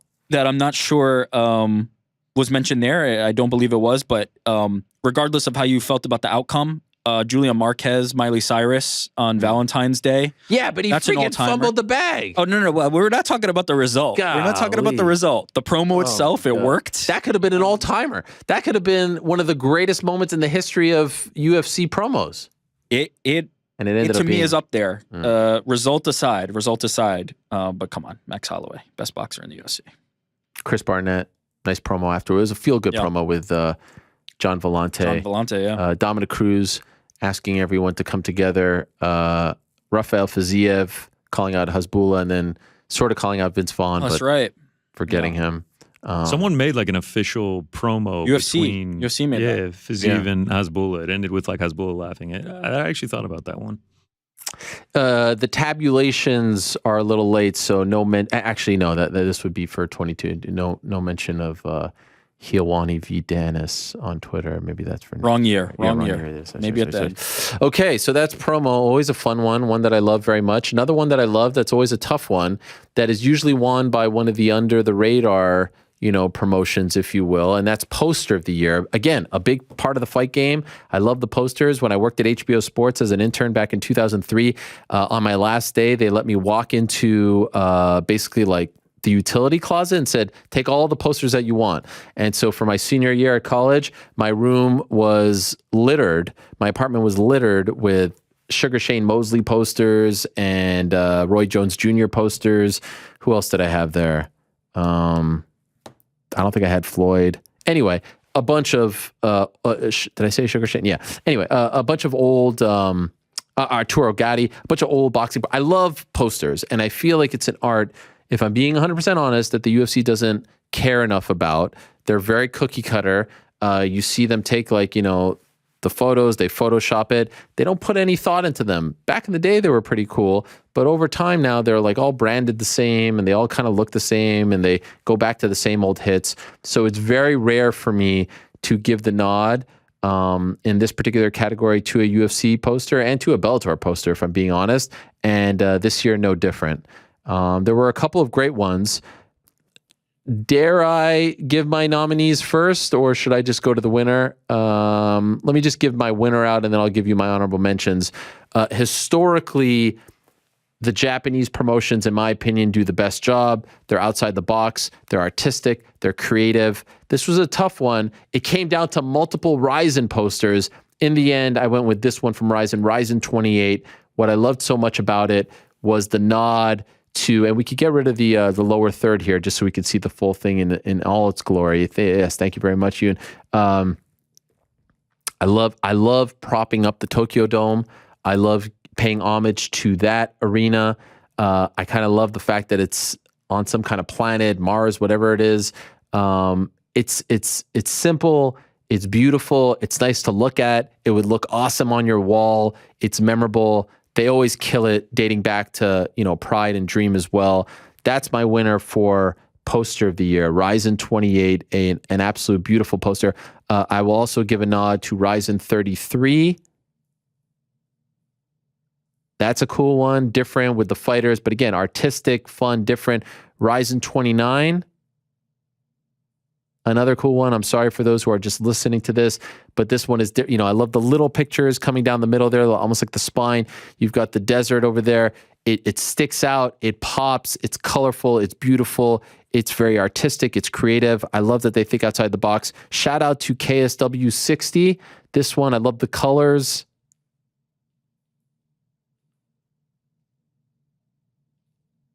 KSW, there it is. I love the pastels or whatever the hell that is. The yellows, the blues, the pinkish hues, if you will. A little different. Shout out to them, KSW 60. Deep 104 actually was my wife's pick. She's, Deep 104 wasn't, but this was a cool one. Different, again, artistic, sticks out, memorable. Deep always does a great job with these. A little busy, but I still liked it very much. Jules 35 was my wife's pick. The pink, again, memorable, pops, creative. And so those are some of the ones that I love. In the end, though, I went with Ryzen 28. I just loved how clean it was, how different it was, how memorable it was. I mean, just look at that. That is cool stuff. Wow, Tokyo Dome. It's magical. It's mystical. It's mythical. I love everything about it. GC, your pick. Yeah, the Ryzen 28, that one I almost went with as well. I will say, as an honorable mention before I give my actual pick, one UFC one that I did like a lot that I almost went was the Font versus Aldo one. I felt like this one was like a little bit of a different feel for a UFC one. If we can pull it up on the screen here.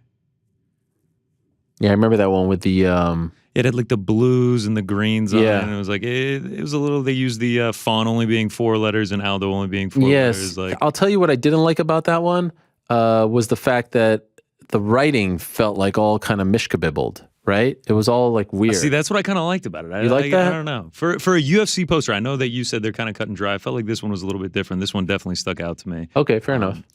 What I ended up going with, though, was One Winter Warriors. Wow. One championship. I really got deep with this one, but the whole like Game of Thrones feel, the fire versus ice, kind of they gave the main card the dark or the Night King. I haven't watched Game of Thrones in a while, so I went with the One Winter Warriors. Yeah, of course you haven't. One other honorable mention that I had was Bellator 272. I don't think this was the official poster. This was like an artist one. Yeah. No, this was it. This was an official one. Yeah.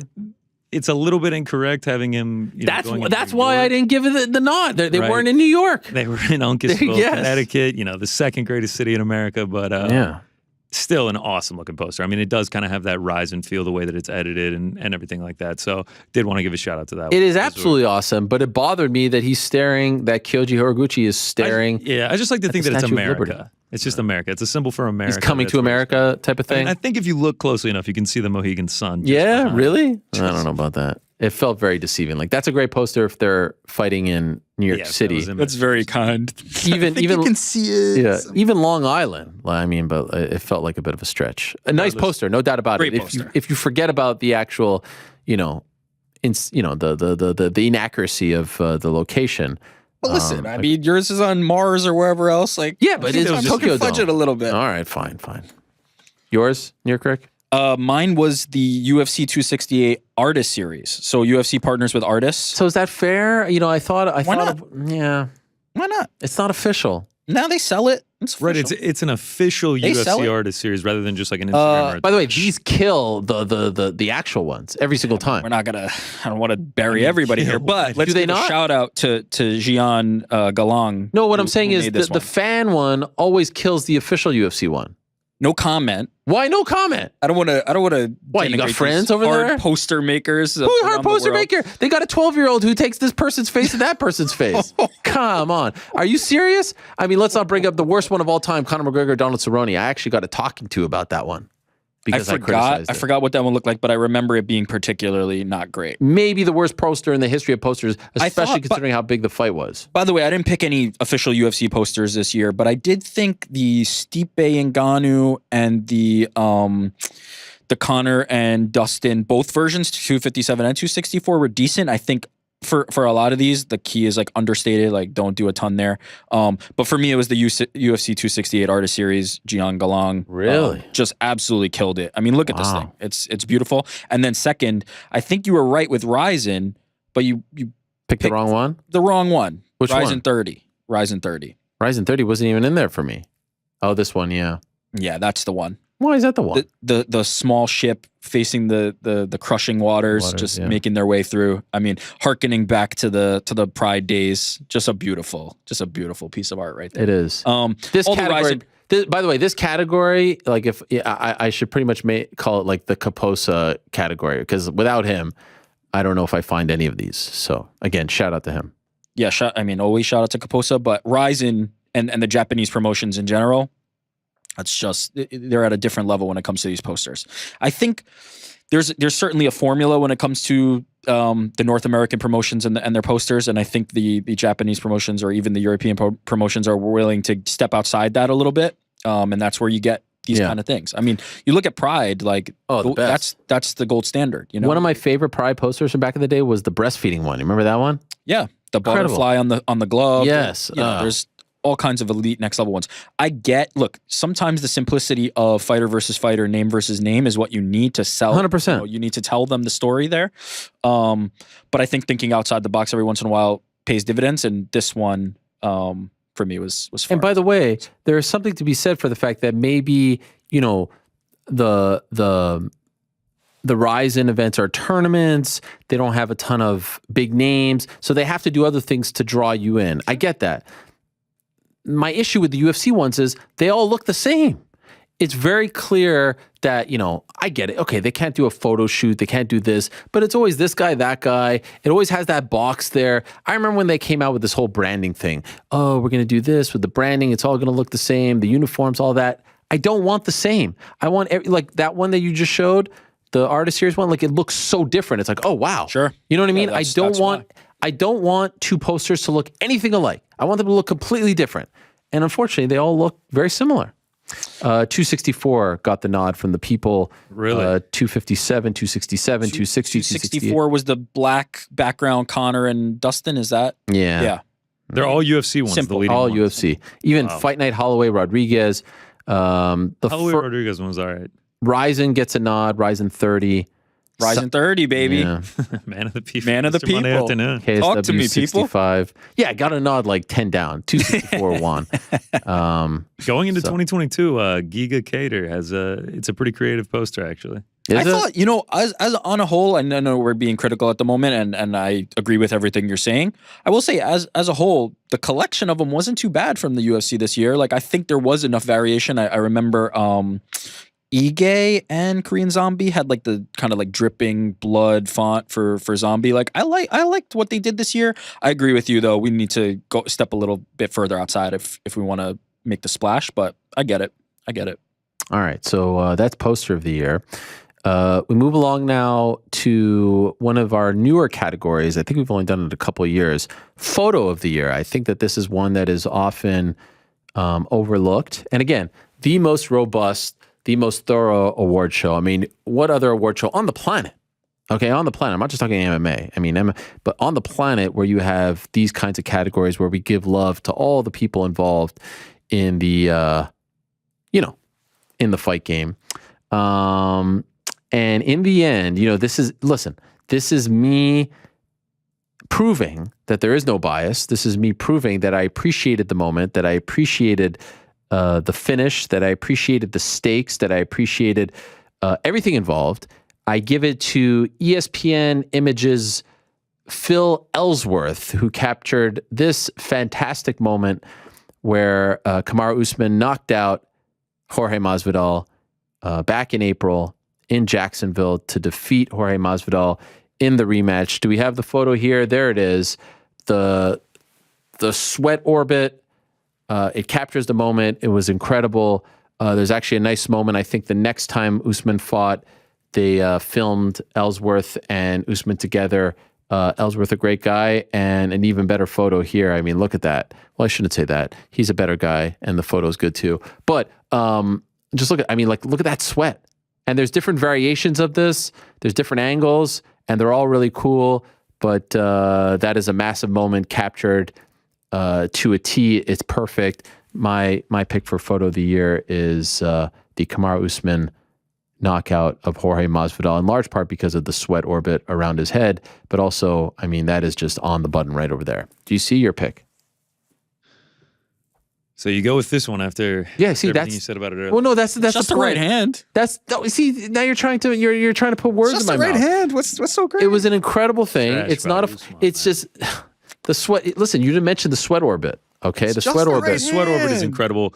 So my pick, I actually went with the same fight. I just went with the photo from a different angle. I like, Wow. In yours, it's kind of Usman's like fist just coming through. I went the one where you can see Usman just coming through. Yeah. Jorge's clearly done the sweat orbit, like you said. I mean, Is that Ellsworth? This is Chris Unger from Zuffa. Okay. This is an even wider one. It looks like he was behind it. You can tell Masvidal is done from this one. I mean, it's like you said, the stakes, as Rick mentioned earlier, the fact that Masvidal's never been knocked out, just everything around it, and then you get a picture like that, it's unbelievable. Yeah. No, you're right. I mean, the framing here is great because you can see Usman as well. You don't see the connection. You see a bit of the orbit. Like I said, a lot of great angles. Chris is a fantastic photographer. UFC has some great ones. Jeff Botari is a great one. Josh is a legend. He's been around there for forever. So yeah, I mean, something about that sweat orbit just made the moment, the photos, that much more captivating. You're Rick? Absolutely. Great pick. I mean, although, I was thinking it's just a right hand, so I had to pick Oh, something get else. the F out of here. So I had to sweat pick, orbit. I had to pick Prohaska elbowing Reyes, wow. shot by longtime UFC photographer Jeff Botari. This, to me, it might be one of the best photos of it's MMA pretty like damn ever awesome. taken. Just the gnarly. First of all, to get this shot, to get that elbow, which was completely unexpected, the gnarliness of Reyes' face. This for me. And again, like, in the Kamaru one, I'd say that the Ellsworth one was the best one.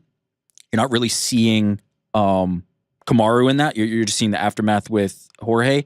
This one, you got the full thing. Yeah. You've got all of it framed up perfectly, no cage in the way. This one is an all-timer in my opinion. But you can't go wrong with the one that you guys selected. But this just look at this. So I was wondering if any of you, and that's a fantastic one. It's amazing. And I love those sort of over the cage shots. Yeah. There's a historic one at this point of Chris Cyborg connecting her fist to Gina Carano's face, taken by our good friend, the greatest of all time, Esther Lynn. That's from that sort of angle as well. So you can't go wrong. I'm actually not surprised, but I was wondering if any of you were going to go with the Marlon Vera, Frankie Edgar one, but I think there were some weird feelings surrounding that one, right? Yeah, it's pretty intense. And I can imagine that people are pretty upset that no one chose it because, it's Great photo. It's a viral photo, to say the least. I mean, everybody saw it, whether you're an MMA fan or not. It was insane. The people gave that their number 2. Oh, really? Wow. Yeah, number 2. Number 1, Usman over Masvidal. They didn't Sweat specifically. Orbit, yes, sweat orbit. The sweat orbit. Another one that got a nod that is a pretty, I guess you can say, iconic moment, if you will. McGregor sitting up against the cage. It's funny you say that. Yeah.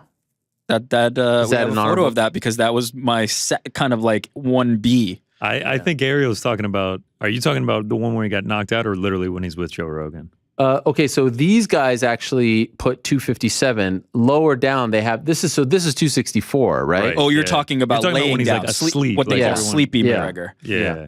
Certainly a powerful meme. I thought This one's a was one of the powerful one best. as well. Yeah. Nobody's essence has been captured so perfectly. No, this is and good. then you get the Joe Rogan interviewing fighters meme stemming off this. This whole thing, this whole moment to me. Now, again, this is actually kind of a screenshot as opposed to a photo. There were some photos taken of this, not quite with the same intensity from Conor. To me, this was one of the best of This is like the villain at the end of the movie saying, "I'm going to get you kids." It's perfect. Yeah. It's perfect. But it's your wife is in my DM. Yeah. Your wife. Yes. It's fantastic. But yes, the one that they gave a nod to was 257, where he's Sleeping McGregor, which Another was then pretty iconic immortalized photo. with a chain. Max Holloway yelling at Calvin Kattar gets a nod. Charles Oliveira with the belt.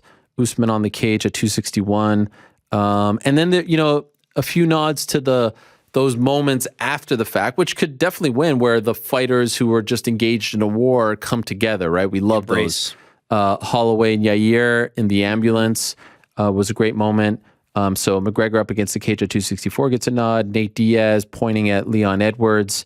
That's a great one. I didn't even think of that. Yeah. Dustin Poirier upset after 269. Francis in Cameroon, a great moment as well. The Chris Barnett flip, a great moment as well. Jolie Poirier giving Conor the business, gets a moment. Brandon Moreno gets a shout out as well. And of course, Hasbullah sitting cage side with Khabib gets a moment. Oh, it's a shout out. Yeah. Okay, got it. But a lot to choose from. Again, it's tough with some of these, and it's a daunting task because you're like, man, how the hell am I going to remember all these moments? But I think we did a pretty good job of. I thought we hit everything. To me, it's just like the one that I'm going to remember. And I'm always going to remember that Usman punch. Yeah. And I'm always going to remember that elbow from Prohaska. Those are the two that I will not forget those photos. So a few years ago, we introduced a new category to the award show, and that was Social Media User of the Year.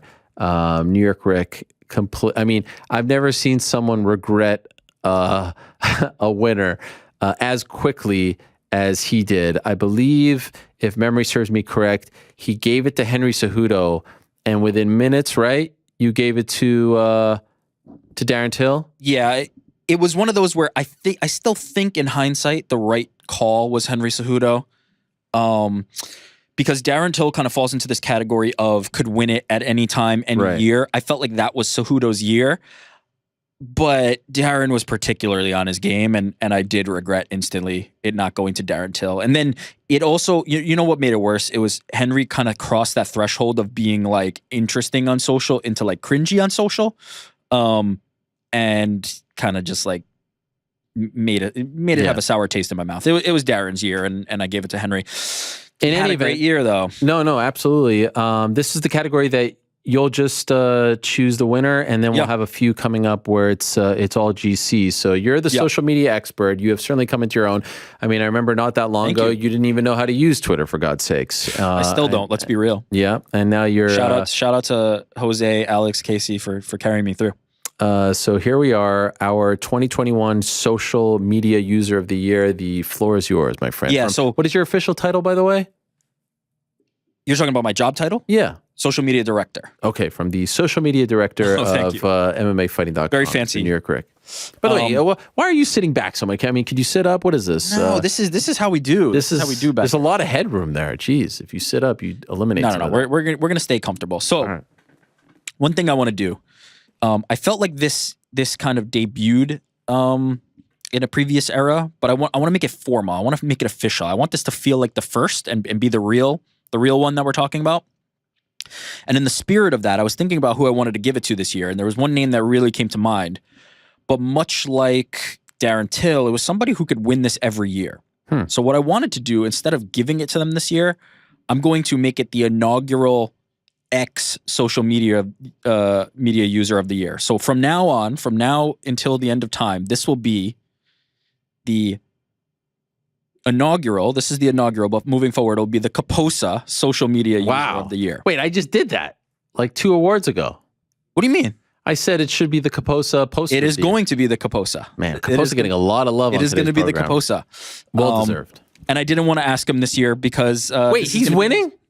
No. I wanted to, but instead I'm going to make it moving forward because he could win every year. Let's be real. It's always going to be Kaposa. So although he's not a fighter, you know this, right? Yeah, it doesn't have to be. Okay. Listen, you're talking about Jake Paul. He's not an MMA fighter either. I'm being facetious when I do that, for God's I'm not. sakes. Kaposa, this is yours. All right. The Kaposa Social Media User of the Year Award. For 2021, the winner of the Kaposa Social Media User of the Year Award is Hasbulla, who is also not a fighter. Come on.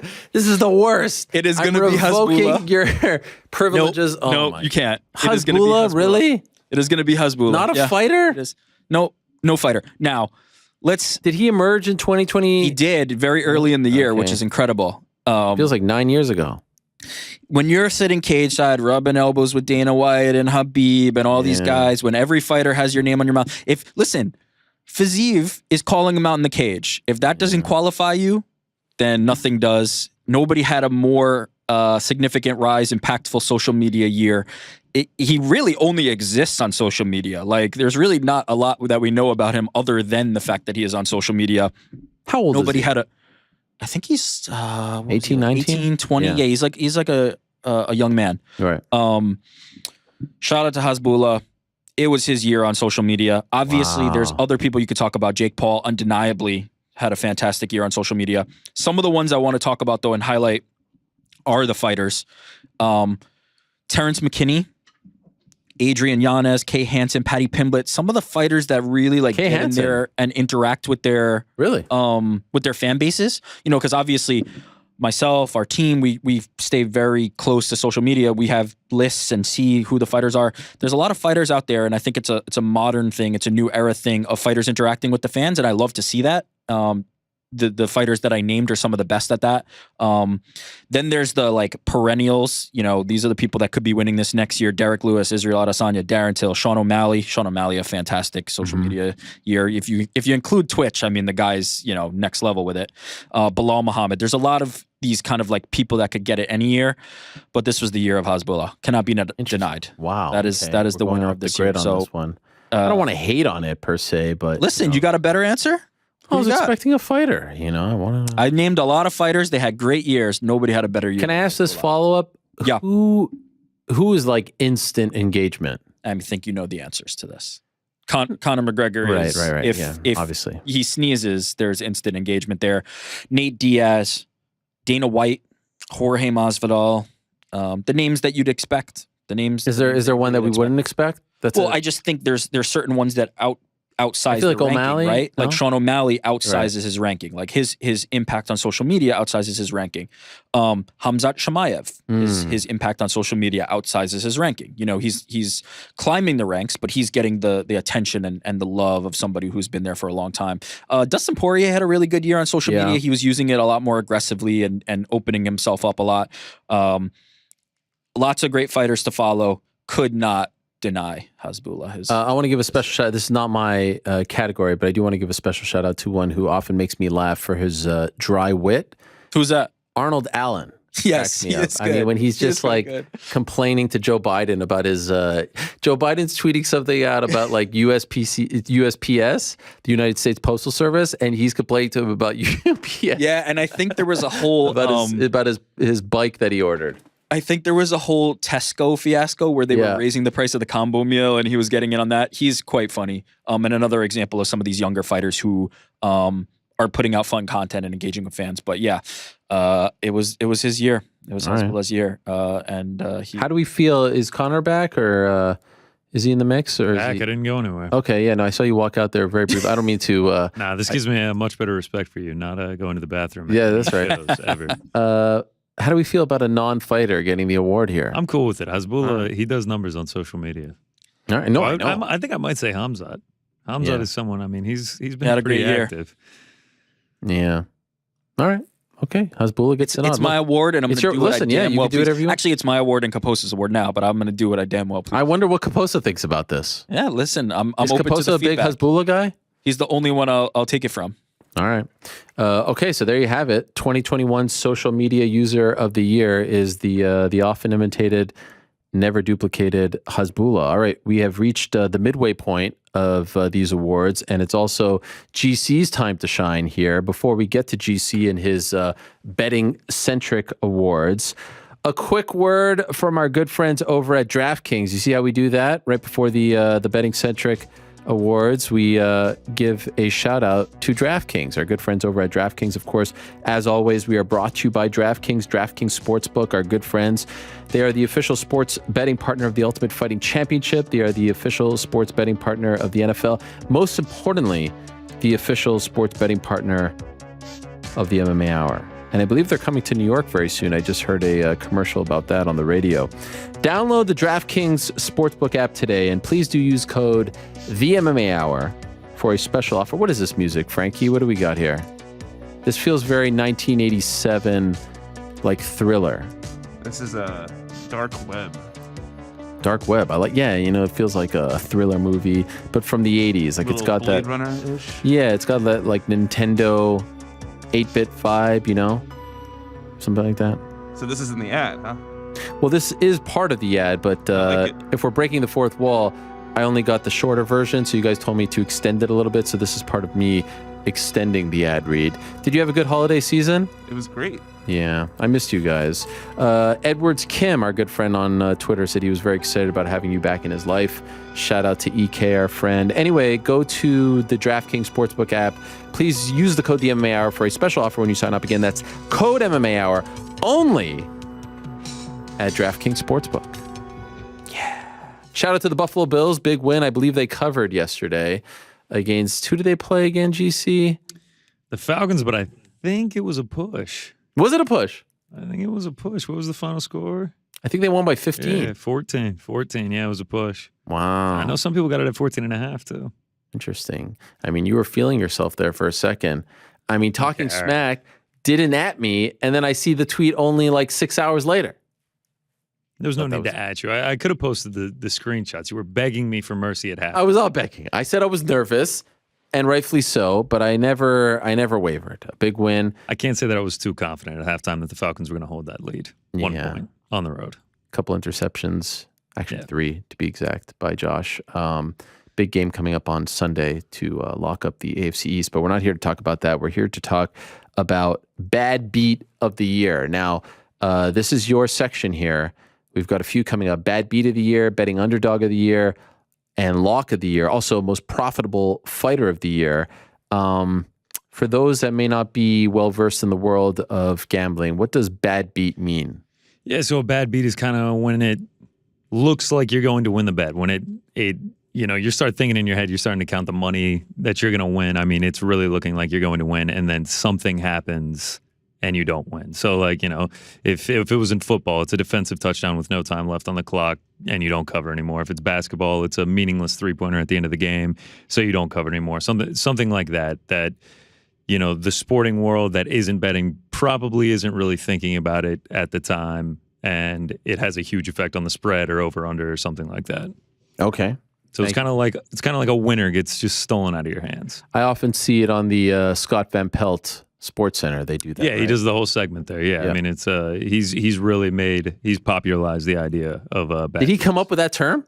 He may have. Wow, really? It's a creative term if he did. Yeah, he may have, but it's a pretty well known thing now. So yeah, shout out to SVP. Shout it's a out to great Game Night segment. as well. I'm sure he Shout out. on Shout Game out to Night. Game Night. He does No, not he has appear. never come on Game Night. No. And by the way, can I just say, I know ESPN Radio was hit pretty hard with the passing of Jeff Dickerson. A constant, right? Yeah, Jeff Dickerson was actually a Game Night host. So, He was. Yeah, so okay, I thought really- he was yeah. just like a regular guest, the Chicago Bears beat writer. Just a horrific story, finding out about his Yes, passing horrific. a couple of years after the passing of his wife, and they have a son, I think 11 years old, Parker, and this incredible thing. I mean, of course, everyone would rather him, still be with us, but this incredible show of generosity by so many people in the NFL, but also outside of the NFL as well. And last I checked, over $1 million Yeah, it's incredible. was raised in his honor for his son Parker, and the Bears donating and the Cubs donating and all the owners. I mean, it was just an incredible thing. Did you know him? Did you ever work with him? Yeah, I worked with him on Game Night a bunch, actually. Yeah, Oh, so man. it was a really... Sorry. Man, I appreciate that. It's a really tragic story. I feel unbelievably terrible for his son, but it is nice to see that showing for the GoFundMe. Yeah. I posted the link a couple of days ago on my social media. I never met him, Yeah. but just a horrific story. I only bring that up because we were just talking about ESPN Radio, but Sure, of course, hard to transition from that. Let's talk about bad beat of the year. Who is your winner? Bad beat of the year. This is a tough one to swallow because as I was watching it, I started thinking about it, and I know multiple people that were on this one. Zaleski dos Santos against Benoit Saint Denis fight does not go the distance if you're holding a ticket for that one. If you remember this, it's UFC 267. It's the referee. I have a hard time pronouncing his name. Kiselev is his last name. He gets pulled for the rest of the night for not calling the fight. Yeah, there's this picture right there. Yeah. Cormier and all them, Paul Felder, they're screaming for him to end the fight. Why are you not ending the fight? Why are you not ending the fight? Cormier tweets this after the fight, basically calling it the worst officiating performance that he's ever seen. To be specific, one of my guys, MMA Lock of the Night, he was on this one. He was on the under 2.5. I mean, it looked like a certainty that this fight was going to get called short. It was a minus 180 bet. I think it was minus 150 for the under 2.5. So that for me, when it's not even in control of the fight, it's actually in the control of someone else's hands, taking the winner away from you. That is my bad beat of the year. That's a good one. That guy was the worst, and I don't know if we'll ever see him again. I agree with DC. That was horrific. Any honorable mentions there, or? Yeah, if you want to go honorable mentions, it is a lot of over-unders like Grant Dawson, Leonardo Santos, fight goes the distance. That one ended with 1 second left, minus 130 for that one. That would have been painful. Under 1.5 in the Poirier-McGregor 2 back in January, plus 120. That one ended 231 into the second round, so you missed that one by 2 seconds there.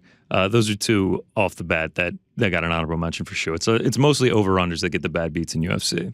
All right, so that's our bad beat of the year. The next category is betting underdog of the year. Yes, betting underdog. I guess you could also call it the betting upset of the year because it is different than the upset of the year. A lot of people are automatically going to think this is Juliana Pena. It is not. Wow. We are going to Bellator 271, the curtain jerker. I was actually a victim of this one right I remember here. this. Ethan Hughes gets it done over Mahmoud Fazi Sebi. He closed average odds, according to Best Fight Odds, at closing plus 759, as high as plus 900 at some books. He killed all of my parlays that night, just completely washed me. I probably would have finished the year up more units had that not happened. But yeah, I mean, he just dominated Sebi from the jump. I mean, he made it look easy. He got a finish.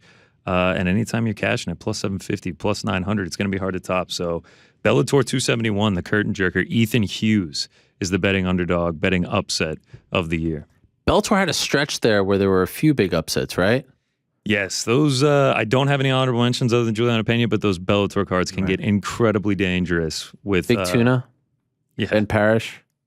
Yeah, I mean, Fazi Sebi was like, I took him at like minus 550 and got juiced to like minus 1400. At that point, that's like, you're talking like lock territory. All right, so that's betting underdog of the year. Now we move along to our next category, and that's lock of the year. Yes. Now, explain this one to us. So lock of the year, it's not just one singular bet. It's not just one bet that you were like, I know this is going to happen. This is a fighter that throughout the course of the year, you could depend on. You knew he was going to be able to get it done fight after fight for you. You really weren't even worried, the ultimate parlay piece, because he's probably going to have pretty juiced up odds. And for me, and I think for a lot of people, that was Islam Makhachev.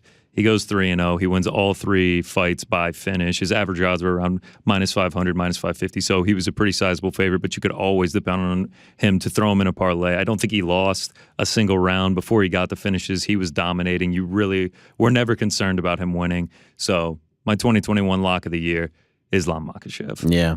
I feel like there were, Khamzat didn't fight as much. He's usually been a lock. He only had that one fight. Yeah, Makhachev. Right. Just an absolute stud. Big fight coming up for him in a little over a month against Beneil Dariush. He is obviously the favorite going into that fight, but the competition will heat up for him in 2022. A lot of people think he ends the year potentially as either a champion or about to become champion, so we'll see how it turns out. Our friends over at DraftKings, they still have odds up for, I think he's plus 240 at DraftKings for... To end the year? To end the year champion. Wow. Honestly, it's just a timing thing at this point. Yeah, right. That's what can get tricky about those bets is the timing in online for him to be able to get that shot. All right, so that's lock of the year, Islam Makhachev. Congratulations to him. And what about most profitable fighter of the year? So profitable fighter of the year, the way that I did this, if you just blindly threw $100 on them every time they fought, no matter the odds, you just threw $100 on them. And who would have accumulated you the most profit throughout the course of the year is how I solved this one. This one was actually surprising to me. Some people, since Juliana Pena fought twice, you might think it's her. She won both those. Her first fight of the year was at close to even odds. Some might think Chris Curtis getting those 2 huge knockouts and going 6-0 over the course of the year. It actually was neither of them. Chris Curtis was actually 4th on the list because he was such a heavy favorite in his other fights. He profited 581.20. Gerald Mearshart coming in at 3rd. He profited 587. Juliana Pena, 702 in 2nd. But the most profitable fighter of the year, Hosh Manfio. We go to the PFL for this one. How the hell did you find that? I did some digging. Wow. I did some deep digging on this one. This man is now the lightweight champion in PFL. He goes 4-0 in the PFL over the course of 2021. All 4 of them he cashes as an underdog, as you can see, plus 183, plus 172, plus 154, plus 225. All of these according average closing odds on best fight odds. That's how I did it. So if you got different odds, I'm sorry. Or if you found someone that was better than any of these fighters I just gave out, you should let me know because I'm sure I missed something. But he profits for you $734 if you just threw $100 on him each time he fought in 2021, and he profited himself $1 million because he won a PFL championship. Damn, that is impressive. Incredible year for him, man. Incredible year, impressive stuff. Also impressive that you were able to dig this one up. I don't think a lot of people would have thought. Yeah, I think a lot of people automatically assumed Chris Curtis, or maybe like someone that just went undefeated, like in Islam. But when they're that juiced, you're not going to profit as much off of it. Tai Tuivasa was a good one. All right, so those are those, and we are going to also give out our upset of the year. Now, this could be a little bit different than what you just talked about. Different than the betting upset. We're talking strictly odds, whereas upset of the year can obviously, the stakes play into it. That will be coming up in a few categories. Great job, GC. Great job, sort of, New York Rick with the Hasbulla pick. Now we come back to the picks that we all weigh in on, and we continue with comeback fight of the year. Now, by the way, in the past, we've done a thing where it was just comeback of the year. And I've left it open to whether you want this to be a fighter or a fight. But you know what? I don't like that. And so now we're splitting it up. I think it's the first year, actually, that we're splitting it up. So we're splitting it up with comeback of the year, comeback fight of the year, and also comeback fighter of the year. We'll start with comeback fight of the year. Obviously, this is pretty self-explanatory. Someone's down, they come back, they win the fight. This wasn't the easiest one. I feel very good about my choice, but there were some tough ones. Merab Dvalishvili with the comeback win over Marlon Moraes. That was very impressive. Charles Oliveira with the very impressive comeback win over Michael Chandler. Very, very impressive. You can make a case for Alex Volkanovski with the win over Brian Ortega. You can make a case for Clay Guida with the win over Leonardo Santos. You can make somewhat of a case for TJ Dillashaw with the win over Corey Sanhagen, Dominic Cruz, Pedro Munoz. In the end, though, I went with a fight that in the early goings was so one-sided, it looked like the result was elementary. The stakes were high. Again, it was as dominant as it could get for 3.5 rounds. And then out of nowhere, bang, spinning back fist, Sergio Pettis with the knockout win over Kyoji Horiguchi. He was getting thoroughly dominated. And again, it looked like, all right, we just got to ride this thing out. He's going to lose not only the fight, but the belt to Kyoji Horiguchi. He pulls that off impeccably. Just an absolute beautiful finish. Again, one of the finishes that we talked about for knockout of the year. Sergio Pettis coming back and sealing the deal. Sergio had a great year as well. Nod for Breakout Fighter too. He had a fantastic year. That's my comeback of the year. Sergio Pettis with the big win over Kyoji Horiguchi after getting dominated for 3.5 rounds. New York Rick? Super tough category this year. Can't go wrong with Pettis against Horiguchi. I ended up going with one you mentioned. I went with Dvalishvili against Moraes. I just thought the sustained beatdown that Dvalishvili was facing in round one against a guy who's a notorious killer in Marlon Moraes, and then to be able to turn the tables like that and then finish it, for me that was the one. And there were quite a few of those this year. You mentioned a lot of them: Guida and Santos and Mearshart Muradov and Manus and Gravely. There were a ton of those kind of like turnaround type ones. Even Hernandez Vieira, which I gave my sub of the year. There were a ton of those. Pettis versus Horiguchi felt a little bit different. So I was hard for me, but Dvalishvili against Moraes was. This one surprised me from you because you're a big stakes guy. I am a big stakes guy, and I think it's a sliding scale for me. I think at this level the stakes are still decently high. You know, we're talking about the top of one of the most stacked divisions in the UFC. Dvalishvili and Moraes both up there.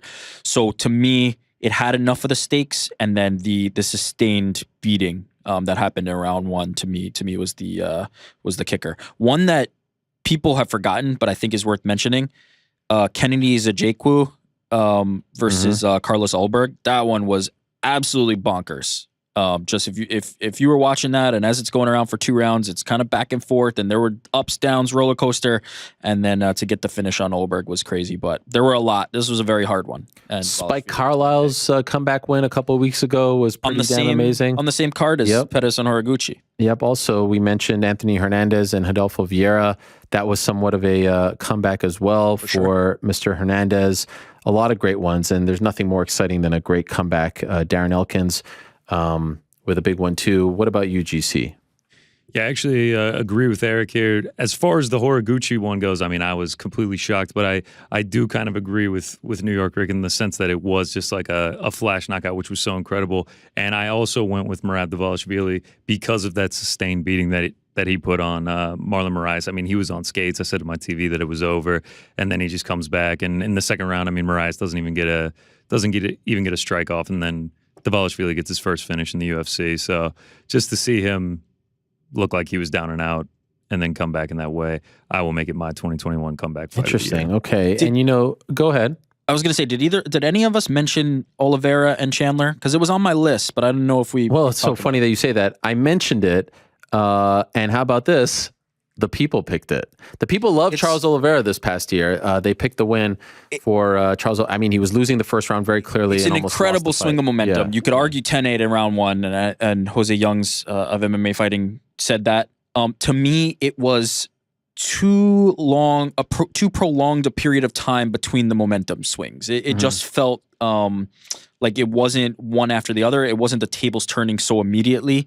They felt like almost two separate kind of things happening. I certainly think it qualifies. It was my number 3 behind Dvalishvili and Moraes and Pettis Horiguchi. Stakes has them all. You know, this is for the UFC's lightweight title in the toughest division. But it just felt too separate. The comebacks felt too separate. It felt like almost a reset between those rounds, and then they were reset kind of going into round 2. But certainly a great choice. I don't blame anybody for picking that one. No, and again, the stakes help. To me, if you go back and watch that Horiguchi fight, It was so one-sided, and it wasn't flashy or anything. It was just pure dominance for the belt, main event, and then he comes back with something as flash and as crazy. But that's what made it. Now, I get it. It wasn't like a moment where it was like, oh, here's 30 seconds, and he pours it on out of nowhere like he's hulking up like, old school Hulk Hogan circa 1987. But to win the belt after getting whooped like that, I mean, he could have thrown in the towel mentally. He could have, you know what I mean? It was just so one-sided. For sure. When you talk about punchers' chances, this is the moment. This is what you're thinking about. When it's down to you need to hit the one shot to make it happen because you are not going to win this fight, Sergio Pettis hit that one shot. Yeah. And, it's unbelievable. Horiguchi literally just had to survive to the end of the 5 rounds. Yeah. And I even bet on Sergio Pettis that night. And I was like, well, it's over. Yeah, this is not going to happen. So the people gave love to Oliveira over Chandler. They also gave love to Merab Dvalishvili over Sergio Moraes. Pettis, Horiguchi, Dillashaw, Sanhagen, which I don't view as a huge comeback, if I'm being honest. Volkanovski, Ortega, Guida, Santos, Oliveira, Poirier had somewhat of a comeback there as well. Cruz, Munoz, Holloway, Rodriguez. That can't make, maybe no. Hernandez, Vieira, and on it goes. So there's a comeback fight of the year. Now it's comeback fighter of the year. Maybe my favorite one. Because I looked at the people and honestly, 123 votes, not one person picked mine. And I can understand to a degree why they didn't pick mine, but it's somewhat in the same vein as the Hasbulla pick from Mr. New York Rick, which by the way, Kaposa has gladly, accepted your honor on Twitter. I don't know if you saw that. And also Gian has commented on you giving him some love. I'm a man of the people. That's the theme of the show. Dishing it out left and right. And this one actually comes into play a little later on in another category. And I'll give you a hint. It's the feel-good category. Uh-huh. We're talking comeback fighter of the year. And I can understand why, when talking about this particular award, Jose Aldo comes to mind, right? He comes back after the loss to Petr Yan. I could certainly understand why someone would pick Dominic Cruz, right? Who comes back after the loss to Henry Cejudo, and he has this great year, and he seems to be right back in the mix at 135 pounds. Some people gave the love to TJ Dillashaw, who came back after 2+ years away to pick up that close win over Corey Sanhagen. Glover Teixeira somewhat comes back, although that was more of a sustained one. He was obviously, in line to get the title shot and wins the belt against Jan Blachowicz back in October. So there's some that, Gerald Meerschaert came back very nicely. Chris Curtis came back very nicely. Anthony Smith deserves some love. But these guys are all at a certain level, and especially in Aldo Cruz, like Aldo's fighting for the belt. Cruz is fighting for the belt. So how much are you really coming back from, right? You're losing to the champion. You're losing to the best in that weight class. Guys, October of 2020, in the cage, laid Anderson Silva. He was crying. He was defeated. He was unceremoniously kicked out of the UFC as a piece of garbage. Not only did he not get a tweet, he didn't get a thank you. He didn't get a video package. He didn't get a we appreciate you, a future endeavors tweet, a column, an article, a nothing. He got nothing. He was taken out back from the Apex and said, thanks for everything, Baba. We're done with you. 10+ years, you helped put us on the map. We are done with you. And what does he do? He comes back and he beats Julio Cesar Chavez Jr. Now, I understand. It was a boxing match. I get it. But that's Anderson Silva. That's one of the all-time best. That's an MMA legend. And he walked into another sport where historically the MMA fighters aren't doing well against a guy, and I understand he's not in his prime, and maybe he was and never was, and you could say all this stuff about Julio. He's not his dad, and he doesn't take the career serious. He freaking outclassed him. And it was vintage Anderson, and it was dancing Anderson. He laughed in his face. We had turned back the clock to freaking 2011 Anderson Silva. Not only was it a comeback fighter of the year moment, it was a feel-good moment. I sat there in my bed watching it. It was back in May, I do believe, or maybe it was June. It was in June. And I was watching that with the biggest smile on my face. no legend deserves to be treated the way in which Anderson Silva was treated on his way out of the UFC. And he comes back in a card that wasn't really, heralded all that much. It was on, online pay-per-view. The production wasn't great. And it was just beautiful to see Anderson look like that. And of course, he followed it up with the win over Tito Ortiz. So to come back in the position that he's in now, being talked about for a big money fight, potentially against a Jake Paul or God knows what, this man has reinvented himself in his mid-40s as a boxer, something that he wanted to do 10 years ago and was never allowed to do. And it's just beautiful. And so without further ado, my comeback fighter of the year is Anderson Silva, who was left for dead in the Apex, was left for dead against Uriah Hall, was left for dead. His career was forgotten about. He was kicked out of the UFC with not much of a tribute, an appreciation tweet, a nothing. Look at this guy right here, a freaking legend who did it with a smile and who shocked the world when he defeated Julio Cesar Chavez around 6 months ago. Not a single vote for Anderson, and I get it. It's a little bit off the beaten path. That's Anderson Silva right there. I don't care if it was in a boxing ring or an MMA cage. That's my comeback fighter of the year. And you know what? I feel pretty damn great about it all. New York Rick? Can we just rewind the tape back to questioning my pick of Hasbulla when we talk about this? I knew it. That's Anderson Silva. Come on. You don't listen to me. That's Anderson Silva. Anderson Silva deserves something Came here. back in a big way. He was done. I'm going to talk about him in Feel Good for sure.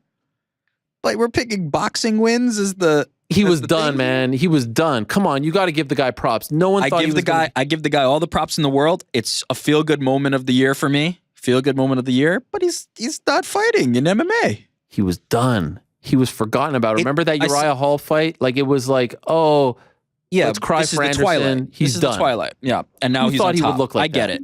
Listen.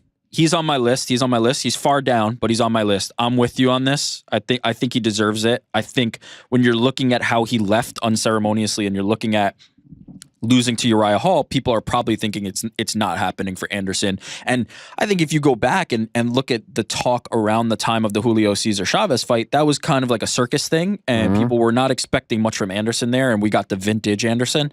Again, quality of competition matters. I think Julio Cesar Chavez, much maligned, but is a competent boxer. Yeah, 50 Tito fights or something like that. Tito Ortiz less so. But I think you're right here. I'm giving you crap because you. By the way, last victory 2017.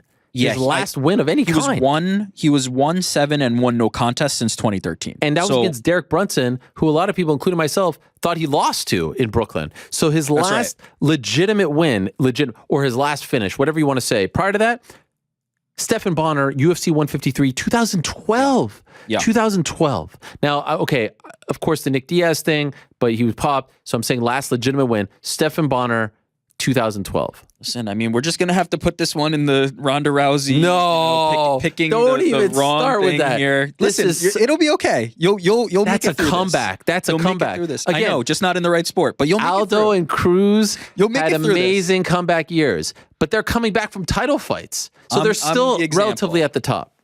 I'm the example. You'll make it through this on the other end. The answer, and listen, in the spirit of hearkening back to my Ronda Rousey pick, I picked a loser. I picked somebody who came back and lost this year. And that person is Yair Rodriguez. Come on. I picked Yair Rodriguez. How? 2 years away. Lose. So why not give it to TJ? Listen, 2 years away. And he came on this show and talked about getting COVID himself. He did. He talked about losing 5 family members to it. To come back and put on that performance that he did against Max Holloway, and I think it matters that who he came back against and how he looked in that fight against Max Holloway. To me, I don't think there was somebody who came back with expectations. TJ Dillashaw was a close second for me, who came back with expectations of not winning this fight. I think the difference for me, it came down to this. I think TJ Dillashaw was expected to be competitive against Corey Sanhagen. I don't think people were giving Yair a lot of a shot against Max Holloway here. I think 2 years away, before that, not having been in that upper echelon, he needed to make the jump into that tier. This is such a crazy pick. He didn't win, and he got. Don't care. He got thoroughly dominated. Don't care. Whoa, thoroughly dominated. Time out. Rewind that. No. You have that completely wrong. Thoroughly dominated? Are you out of your mind? What was the scorecard again? I think it was 48-47. No. Yeah. I think so. Hold on. I think it's 49. First of all, okay, what about Aldo? What about Cruz? not this year. What? Aldo ended 2020 with a huge win. Not all. Okay, what about contained Cruz? in this year? First of all, if you're gonna give me guff when you picked a boxer for the comeback fighter, He's not a boxer. He's an MMA fighter. We all know he's an MMA When's fighter. the last time you fought MMA? 2020. Yeah, who happened to do great things in the world of boxing. Doesn't matter. It's a fight. I'm gonna proudly pick Yair Rodriguez for what he did in the comeback. It's not fight. as bad as Ronda. No, you're talking about yours, right? No, yours. It's not quite as bad as Ronda. I agree. TJ Dillashaw second. Not enough said, although we talked about her. You know what? Actually, let me give GC the floor for a second because I have some others, but let me give GC the floor. I'm just shocked you didn't pick Nick Diaz.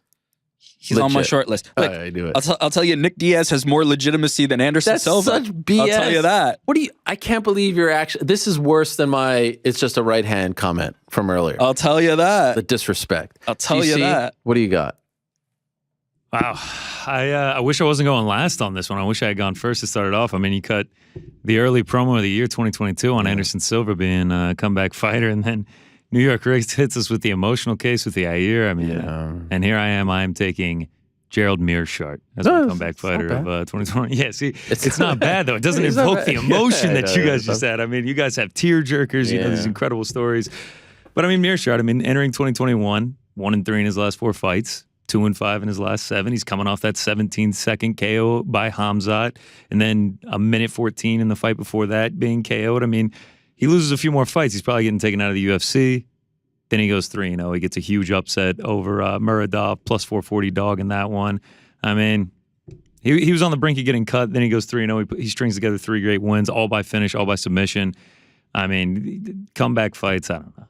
Comeback fight of the year, Gerald Mearshart. No, listen.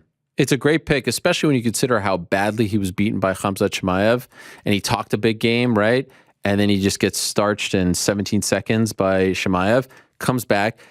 I think maybe he doesn't get the love because the opponents that he beat this year aren't big names. Yeah, and he might not be the biggest name either.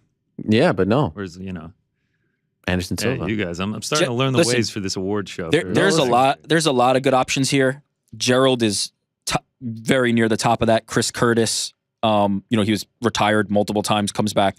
Jose Aldo, as we mentioned. The one we didn't talk about that I had on my list, Juliana Pena. Ended 2020 getting choked out by Jermaine Durandamy, and then comes back in 2021 subbing Sarah McMahon and Amanda Nunes. Like, if it wasn't for TJ Dillashaw and Yair Rodriguez being off for so long, which to me is significant, like I know Dominic Cruz says that ring rust doesn't exist. To me, I think it does. And also, as I mentioned in Yair, he was dealing with a lot of things personally that it would be tough to overcome even if you weren't off for the last 2 years. Those things push it to the top. But Juliana Pena, no, it's a great one. From 2020 to 2021 is a new person. Like that is I just didn't want to give her like 8 awards. I mean, I just felt like it was... I get it. You wanted to give Anderson Silva, the boxer. Listen, Anderson Silva, like if you think about how people viewed Anderson Silva at the end of last year, he was an afterthought. And yes, maybe there's a little emotion here, and maybe there's some the guy, but like he didn't come back. Listen, if he would have come back and just beat Tito Ortiz or another MMA fighter, but that was a pretty massive victory, not only for Anderson, but for the sport of MMA, who, like I said, let's be honest, doesn't seem to fare too well when crossing over to the world of boxing. So it crossed off multiple items on the list. There are more MMA fans watching a lot of these Jake Paul, Anderson Silva fights than there are boxing fans. Let's call it what it is. I'm busting your chops, but this is an MMA These are story, MMA stories, in my opinion. Yes. Woodley and terrible Jake? pick, but an MMA story in my You think he fights Jake this year? No, I don't think Jake wants that smoke. You don't think so? Would you if you were Jake Paul? I think from a business standpoint, it's a great angle because it's the final boss, right? It's like everyone will get behind Anderson to end this guy. To a degree, but I really think Jake Paul can be a lot more selective and pick people he thinks he can pretty much maul. I don't think Anderson. I think it's a great story, but it doesn't help him in 2 regards. Number one, he's older, so people will discredit him if he wins, which I don't think is a gimme by any stretch. Also, Anderson, for as much as I love the guy and he's such a great story, he doesn't really partake so much in the promotion. So like you couldn't do a face-to-face with Jake, and you would have to be a little more creative in that regard. And would Jake even like go there with Anderson? I almost feel like he'd do the reverence thing. It'd be a bit of a tough one. And you know what? I'm gonna say it. Nick Diaz deserves some kind of recognition. I'm gonna say it. Nick Diaz deserves some kind of recognition for fighting after nearly 7 years. I don't care. I don't care that he lost. Listen, and you know what? If you watch that fight back, it's not. Look, he knew he was done at a certain point. He did better than most people thought. He looked better than people thought. There was a lot of talk of he doesn't want to be here. He came in there as he always does, and he was a warrior. And not in the, what was it, Yamasaki? I forget who that's attached to. Yeah, Priscilla Cachoeira. Yeah, but listen, there's something to talk about there. 7 years away to come back and perform. There are people who would look a lot less capable and a lot less competent. He threw a ton of strikes. I kind of started believing the volume, he might pull something crazy. Yeah. Who did the fans pick on this one? Okay, the fans picked. Thank you for asking. Jose Aldo. They picked Jose Aldo number 1. Makes sense. Glover Teixeira number 2. I'm not sure I agree with that. See, these things started way before this year. I agree. Right, yeah. I agree. TJ Dillashaw number 3. Dillashaw makes sense. Dominic Cruz, Charles Oliveira. Again, started long before. Gerald Mearshart, Chris Curtis, Anthony Smith, Josh Emmett. Josh Emmett's a good one. Yeah, these are good names. Gerald, I think Connor's Gerald picked is a great one, and just don't forget, same as I was talking about with Pena, this guy got nuked by Hamzat at the end of 2020. Just people thought that was like, it's over. That's the laughing stock of the year, and then he comes back and does it, and the third one being the comeback, like that's a fantastic pick. Max Holloway is up there. He was he had the loss to Volkanovski, controversial, but then comes back with 2 big wins. Was that his last one in 2020? I don't remember what his one before. Yeah. By the way, I just want to let you know, Yair Rodriguez and Ronda Rousey got the same amount of votes from the people, 1 each. I just want to. How many did Anderson Silva get? 0. Oh, so okay. What do they know? What do they know about? Yair Rodriguez got a vote. He did get 1. Guess what? Rick? He's been off for 2 years. Do we think it was Rick that made that vote? Oh, I couldn't be bothered. Don't worry. It was a Monday afternoon. It was a Monday afternoon. All right. So that's, look, it was a tough one. And I think that we are all in somewhat, we're in agreement that you can go in different directions with this one. Obviously, Anderson is a great pick. And, the others are solid honorable mentions as well. Let's go to upset of the year now. Upset of the year is always an interesting one, and there were a lot, but I feel, so this is a little bit different than what, GC just did, but I kind of feel, considering the fact that it happened in December and considering the fact that, it was so big and just, seismic as far as the sport is concerned, and one of those fights that we'll talk about for a long time, I feel like most people are going to give Juliana Pena versus Amanda Nunes the nod here. Worth mentioning, Dustin Poirier over Conor McGregor. A lot of people were sleeping on Dustin going into that second fight back in January. Jan Blachowicz didn't get a lot of love going into that Israel Adesanya fight, but let's not beat around the bush here. It's Juliana Pena with her big win, her massive win, her seismic win over Amanda Nunes back in December. No one gave her a chance. Everyone laughed at her. Everyone scoffed at the idea of her even fighting Amanda Nunes, let alone beating Amanda Nunes. She submits her in the second round. It sets up a very big rematch coming up, hopefully later this year. I think we mentioned it on the show after, tied for 3rd all time in terms of title fight upsets in UFC history. Number 1, Holly Holm over Ronda Rousey. Number 2, Matt Serra over GSP. And it's tied with TJ Dillashaw versus Renan Barão back at UFC 173. I think it's bigger than that one because we still didn't quite know how good Renan Barão was. I would actually put it at number 2 behind GSP over Serra. Nevertheless, upset of the year, 2021, Juliana Pena over Amanda Nunes. GC? Yeah, there's nothing really to say here. I mean, it's Juliana Pena over Amanda Nunes. If you really, I know a few people bet on it. I know we got those tickets with the bets and everything. But if you really, really believe, like if it was a -110, if it was an even odds fight, and you still would have taken Pena, I would have called you crazy. It's Juliana Pena over Amanda Nunes. You're correct. Actually went Anderson Silva over Julia. No, there is no other acceptable answer other than Pena over Nunes. There's literally nothing else you could. Did you guys even debate or didn't look at anything else? Probably the easiest. Picked one and moved on. That is it. All right. Shout out to Juliana Pena, the Venezuelan vixen, who appeared at, I think, a SmackDown show a few days later. She is hopefully getting a lot of love in the Chicago and also Washington areas. All right, so let's move along now. And we just got a few left here, guys. We're rounding third, as they say.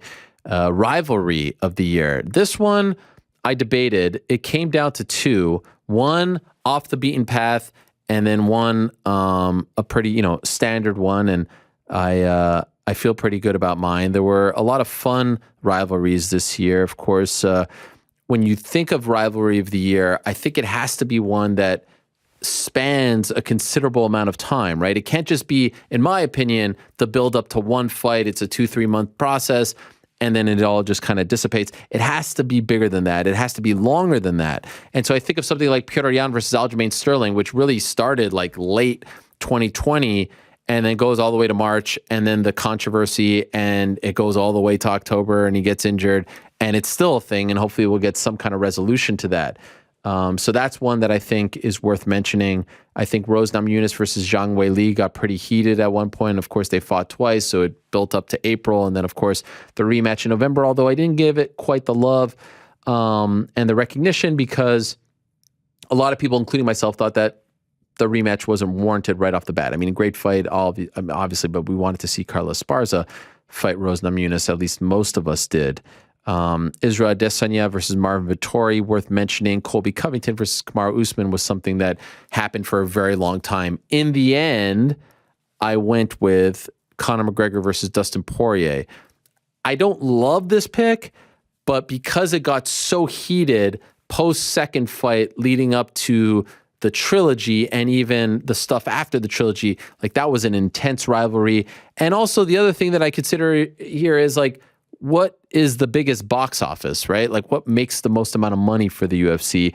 What is getting people excited? What's getting people to buy pay-per-views? What's getting people, to click on things, to watch things, to engage with things on social media?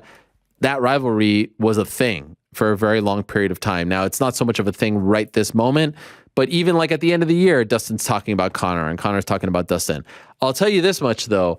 While in the end, I gave the award to Dustin Poirier versus Conor McGregor, can I tell you guys the one that I really debated giving out to? Because when you think about something that stood the test of time, that was a presence and dominant as far as headlines, as far as chatter, as far as intensity is concerned, and you're going to roll your eyes, and I don't care if you do, it's Jake Paul versus Dana White. It's Jake Paul versus the sport of MMA. That was a rivalry. That was a thing. But it's funny you say that. That might be my pick, at least for 2022. For now, though, I'm giving it to Dustin Poirier, Conor McGregor. Why? Is that your pick? Jake Paul versus MMA. Yeah. Conor, Nate, Dana, Jorge, Askren, Woodley, on and on and on and on. It could be nothing else but Jake Paul versus MMA. And Dana White is probably the most significant at the moment, but every single time Jake Paul comes up, it's in the context of MMA fighters and fans talking about him. Boxing, much, much less so.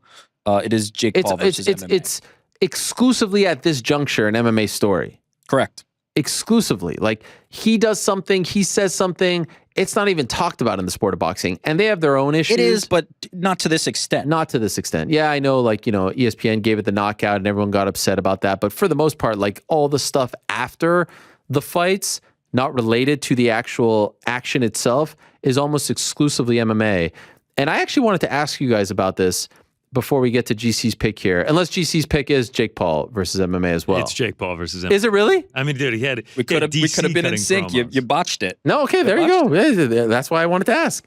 Jake Paul, look, there was a part of me that wanted to do that as well, but I guess you can say, was there a payoff? Yes, he fought Ben Askren and Tyron Woodley. It feels still somewhat ongoing. He didn't get the guys that he wanted in the sense, like, he didn't fight Dana White, he didn't fight Conor. It's a fine pick. Make no mistake about it. Did it generate the box office that Conor and Dustin did? No, right? From a gate and also pay-per-view standpoint, didn't. But I just want to talk. Right. It did all right, absolutely. And it captured the imagination. I find it so interesting. Two things are fascinating to me right now with this story, which, again, is an MMA story. And if you don't think it's an MMA story, you're completely off your rocker. This guy, while he is fighting MMA fighters, is advocating, right? Whether his pure intentions are to truly inspire change or not, what he is publicly advocating is for positive things for fighters, right? And yet you see the fans shitting on this guy left and right. You see the fans not supporting him. And it when I see this, I think to myself, like, what is it about this guy that you don't like that he is saying or doing? If you don't support at least what he is saying, not who is saying it, the notion behind what he is saying, fighter pay increasing, benefits, all that stuff, it makes me wonder, like, are you a fan of fighting? Are you a fan of fighters? Or are you just a fan from a selfish standpoint of, let me sit back on my Saturday night with my wings and my beer and my DraftKings, and I don't give a crap about what happens to these guys in 5 years. UGC? No, but you know what I'm saying? It's like, this guy is out here, and I'm starting to see more and more of, hey, I'm starting to like this guy and I don't love it. You know, he's making me like him, all that stuff. And then I sit back and I start to think about the people, like the most vocal dissenters of Jake Paul on social media, and especially when like things like this weekend happen. And this is what I came to the conclusion, and I want to see if you guys agree with me on this. A lot of the people who really vehemently despise Jake Paul and are very vocal about it on social media are younger people, right? Like you get it from 25, 26, 27-year-olds, and I get messages like, you effing idiot, you talk about how dare you stoop to this level. I'm like, stoop to what level? Like the guy is actually talking about things that are very important to fighters. And a lot of fighters, by the way, are rooting for Jake Paul. They just can't say it because they're under contract with the UFC, and I get that. I don't begrudge them for it. And I think the bottom line is this. A lot of these people grew up probably watching Jake Paul on Vine and YouTube, this scrawny, kid, schlubby kid on YouTube doing jackass light stunts, and they can't even fathom the idea that he is pulling off these things on this level, and they want to almost out of jealousy and spite hate on him because they were watching him in 3-second clips do these stupid stunts that I wasn't watching because it was not really my demographic, but they were. And now they're like, man, Jake Paul's actually doing something. He's actually inspiring change. He's actually making it. And I feel like they can't quite give him the props for that. Am I wrong? Because I can't quite understand how you can actually hate on this guy who is advocating for things that are beneficial to the men and women that we love, the fighters. I have some very detailed responses for this. Tell me. One, you're right to an extent, which is there are certain people who will hate him no matter what. But you're wrong in the sense that he makes himself actively hateable. He is trying to make you hate him, and there are people who hate him. How is he trying to make you hate him when he's putting out like a 5-point document? Yeah, because it's also on the back of trolling posts and all these other things. If the same way they are ignoring and pushing aside the things that he is doing to try and enact positive change, you are equally, if you're saying that this is not happening, pushing aside the things that he's doing just to be a troll, just to rile up things, and just to make himself actively hateable. It's part of his brand. It is the Floyd Mayweather model. He is not making himself a hero. He is doing some things that is raising attention for things, but he is a troll. He is actively trolling and has been a troll. So he cultivates that. It's intentional. It's not just, look at me, I'm a hero, I'm a shining light, and people are like, oh, wow, I can't get behind him because he's a Disney kid. There are some people like that, but he's also actively trolling.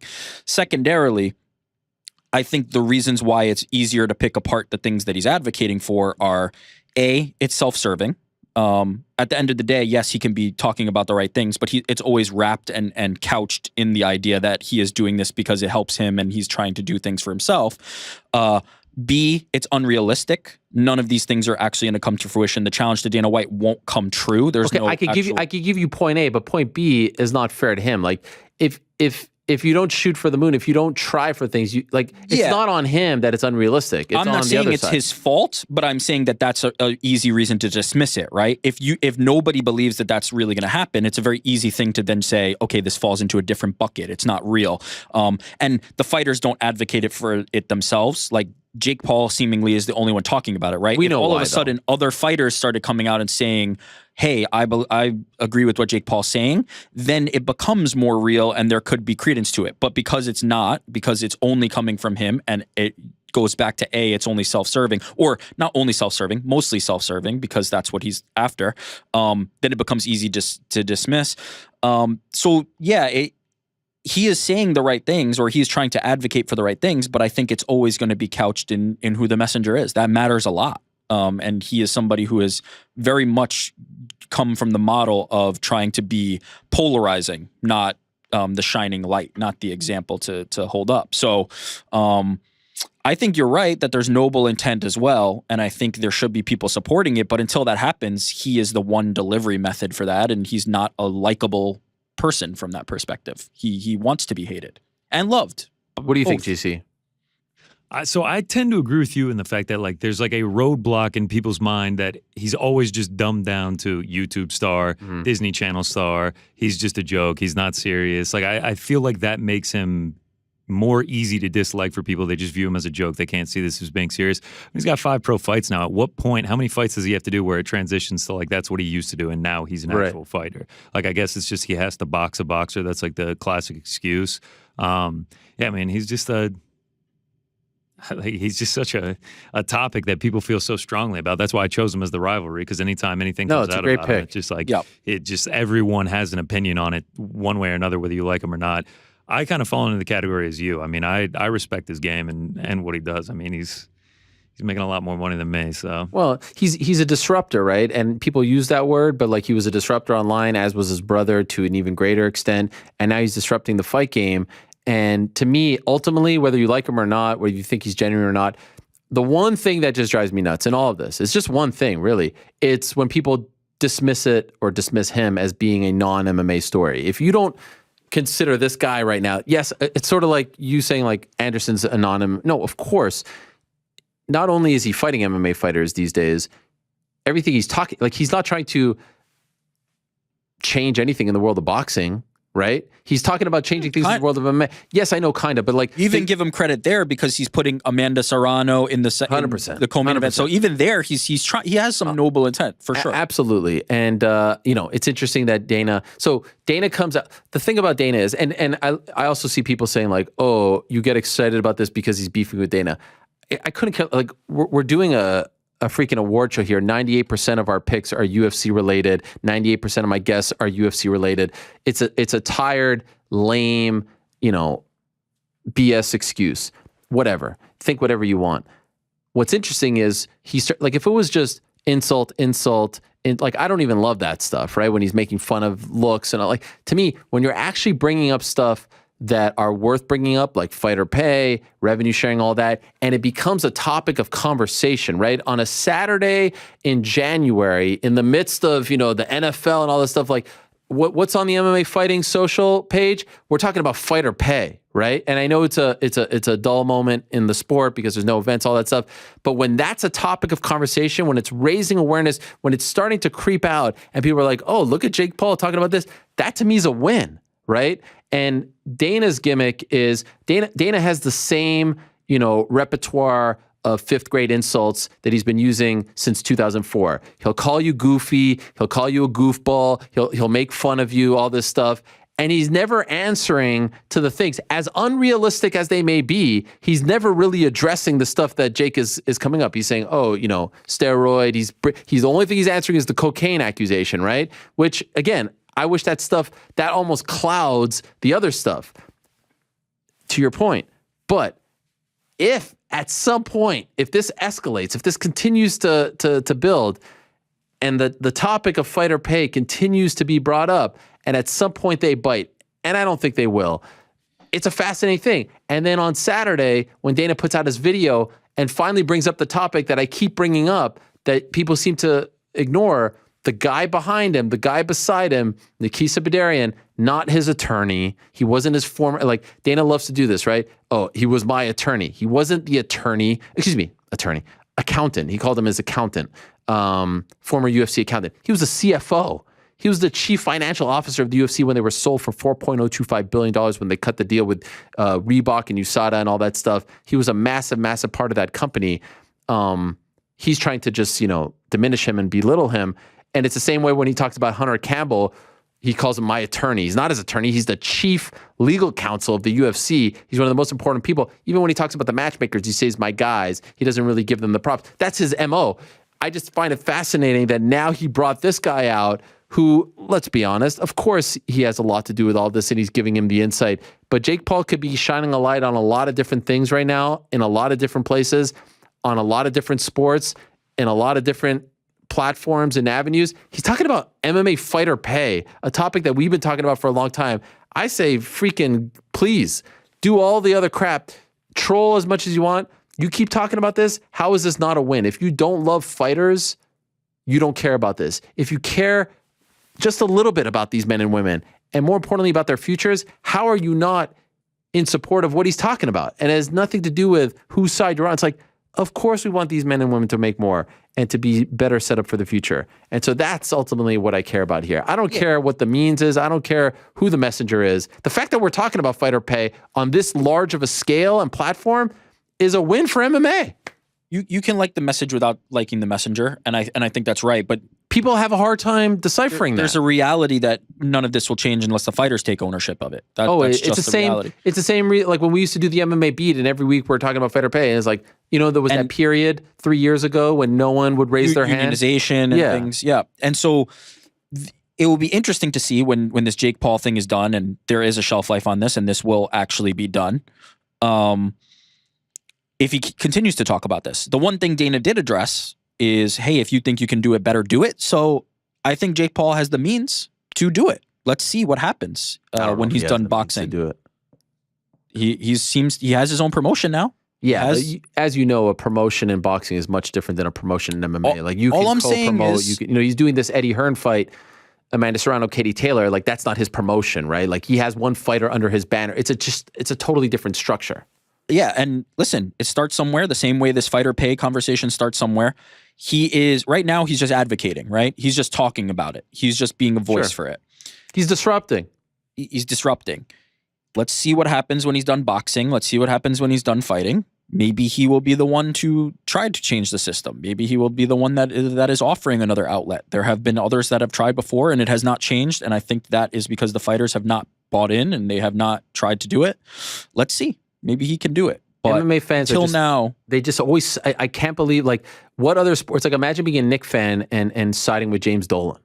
You know what I mean? Like, yeah, there's a bit of a territorial ownership versus players thing going on. But no, there's no doubt that the message is the right one. I think separating the messenger from the message is hard. And also, again, it seems to only come from one person. Like, it's not that this message is being spread by a lot of people and he's just one. It is him. He's the one who's doing it solely. So until other people kind of take ownership of it and buy into it, it will be that way, I think. GC, is Jake Paul fighting in 2023? Wow. In 2023, that's a tough question. I thought you were going to just throw 2022. I'm going to say, yeah, he is. I'm going to say that he continues fighting. And I feel like Dana White kind of just like took the bait with that video. Our guy, Jed Meshew, before, Jake Paul even responded, he was just like, Dana is just falling for this trap. Because then Jake responds, with a curated, edited, like content created video. You'll never win in that battle. Like, you can't win in that battle. And, I also just wanted to say shout out to Amanda Serrano, Frank, Mysterious Frank's 2021 Female Fighter of the Year. Wow. Why is that? Awesome. You just love Amanda Serrano. Yeah. Cool shoes. Awesome performance. Yeah, you watched that fight. I did. What do you think of my performance? It was good. Oh, thanks. Appreciate it. What a story. I just, the one thing I urge is just like, this is an MMA story, guys. It's not going away. And of course, the fights and the fighters and the events, but you have a guy who is this well known outside of the world of MMA talking about a very serious topic. He's not talking about like, oh, I want to fight Conor McGregor. Like, that's fine. You can dismiss that. For whatever reason, the hill he is choosing to battle on right now is the fighter pay hill. And I think that's fascinating. And to all you people that say we're biased over here, that there's an anti-UFC agenda, I got two words for you. And that's it. It's quite simple. Look at the content, look at what we're doing, look at what we've devoted our lives to here. And that's covering the great sport of MMA and covering the UFC in particular in the most positive light possible. And part of doing that in a fair and honest and unbiased way is sometimes talking about the not so good stuff. And that has nothing to do with an agenda or that's just being real.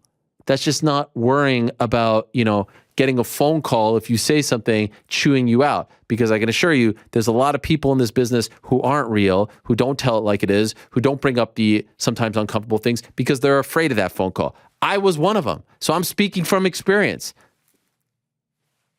But now we have independent Helwani, and you know how that goes. All right. Enough about all of that. Rivalry congratulations to all the winners. Let's move along now. Story of the year. Story of the year is a very interesting one, and it kind of blends into what we just talked about. You can go with both. There were a lot of ones that you can talk about. You could talk about Khabib Nurmagomedov officially retiring and how big of a deal. Again, I'm looking for a story that didn't just happen and go away, right? Didn't come out of nowhere and go away. One that had, some kind of presence over the weeks and months of 2021. So Khabib, will he, won't he? Will he, won't he? Diaz coming back. Will he, won't he? Will he, won't he? That was a big one. Connor's always a story, and his comeback, and then the loss, and then the comeback, and then the injury and all that other stuff. The Francis Ngannou story, a big one, right? Him winning the title and then all the other stuff with the UFC. The Glover Teixeira story, a big one, but just kind of lived in its own silo. The return of fans was a big one. In the end, what's my story of the year, guys? Jake Paul versus MMA. Because that to me was a story that didn't necessarily need the payoff, but it's one that started at the beginning of the year and ended. Did we not pick it for rivalry of the year for that purpose? Because basically you had it here. I mean, that makes sense. Yeah, when I was looking at rivalry, I was looking for a fight. I was looking for something that had somewhat of a payoff. And look, you can make a case that Jake Paul versus MMA had a payoff with Tyron Woodley and Ben Askren. I think so. But I'm talking about a story that dominated the headlines, that dominated social media, that dominated all our conversation. Jake Paul versus MMA. GC? Yeah, well, I took that as my rivalry, so that's a good pick for you. You mentioned, though, Glover Teixeira. I know you said it was in a silo, but to me, I don't think that the story had to be going across the entire year. It was just an individualized story that I just thought was incredible. And I mean, that was Glover. He's been in the UFC for a decade. He's come close, but he was never able to achieve being a champion.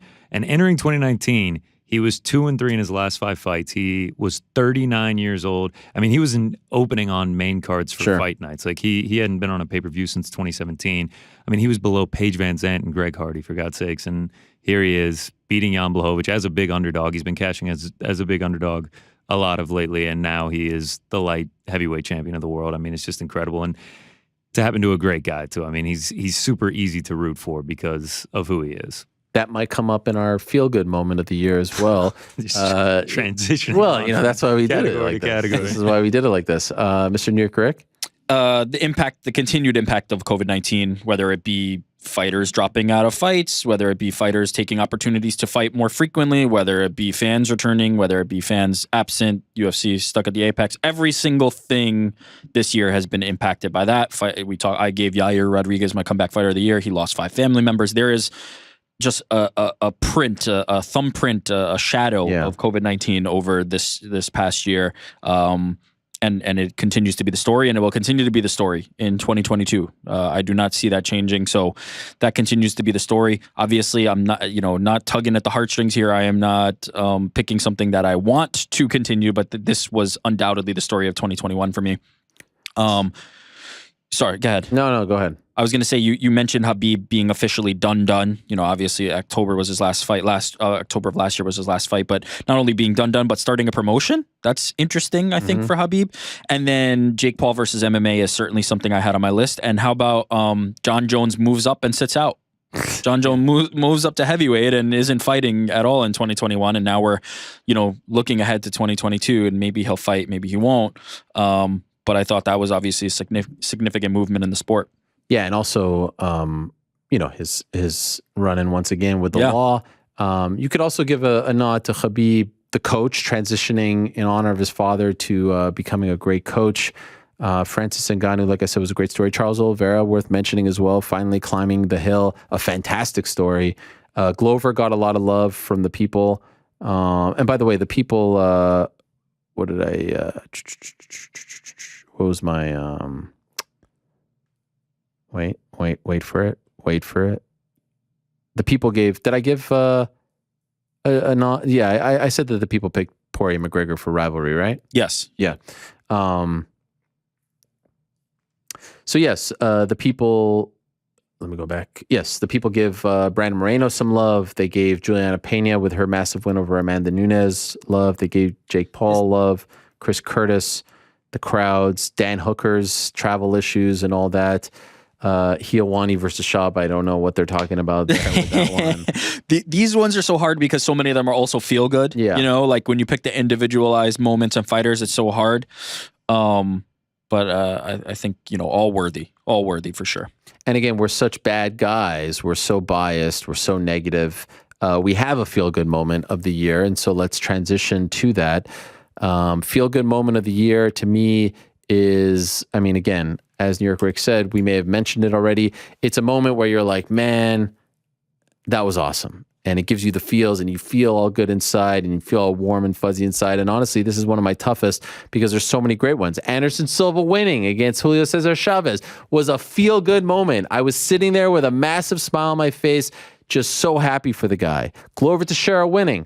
What's a better feel-good moment than that, right? The reason I don't go with Glover, by the way, which I know was a lot of people's pick, is that it came at the expense of another great guy, Jan Blachowicz. And so, part of me was actually sad for Jan, while also very happy for Glover Teixeira.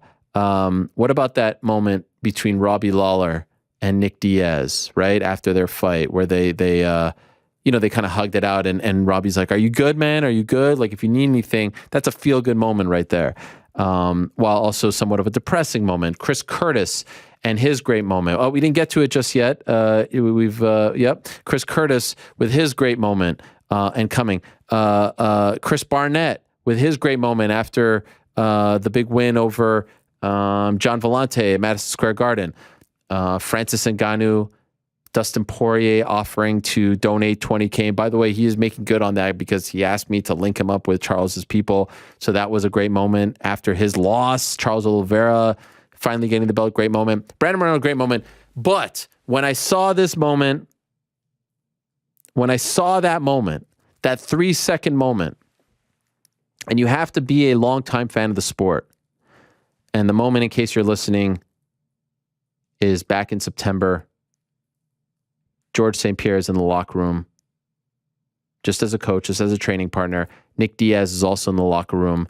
And these two guys who at one point did not see eye to eye, who were not on the same page, Nick hated GSP, and GSP felt a certain way about a lot of the things that Nick was accusing him of.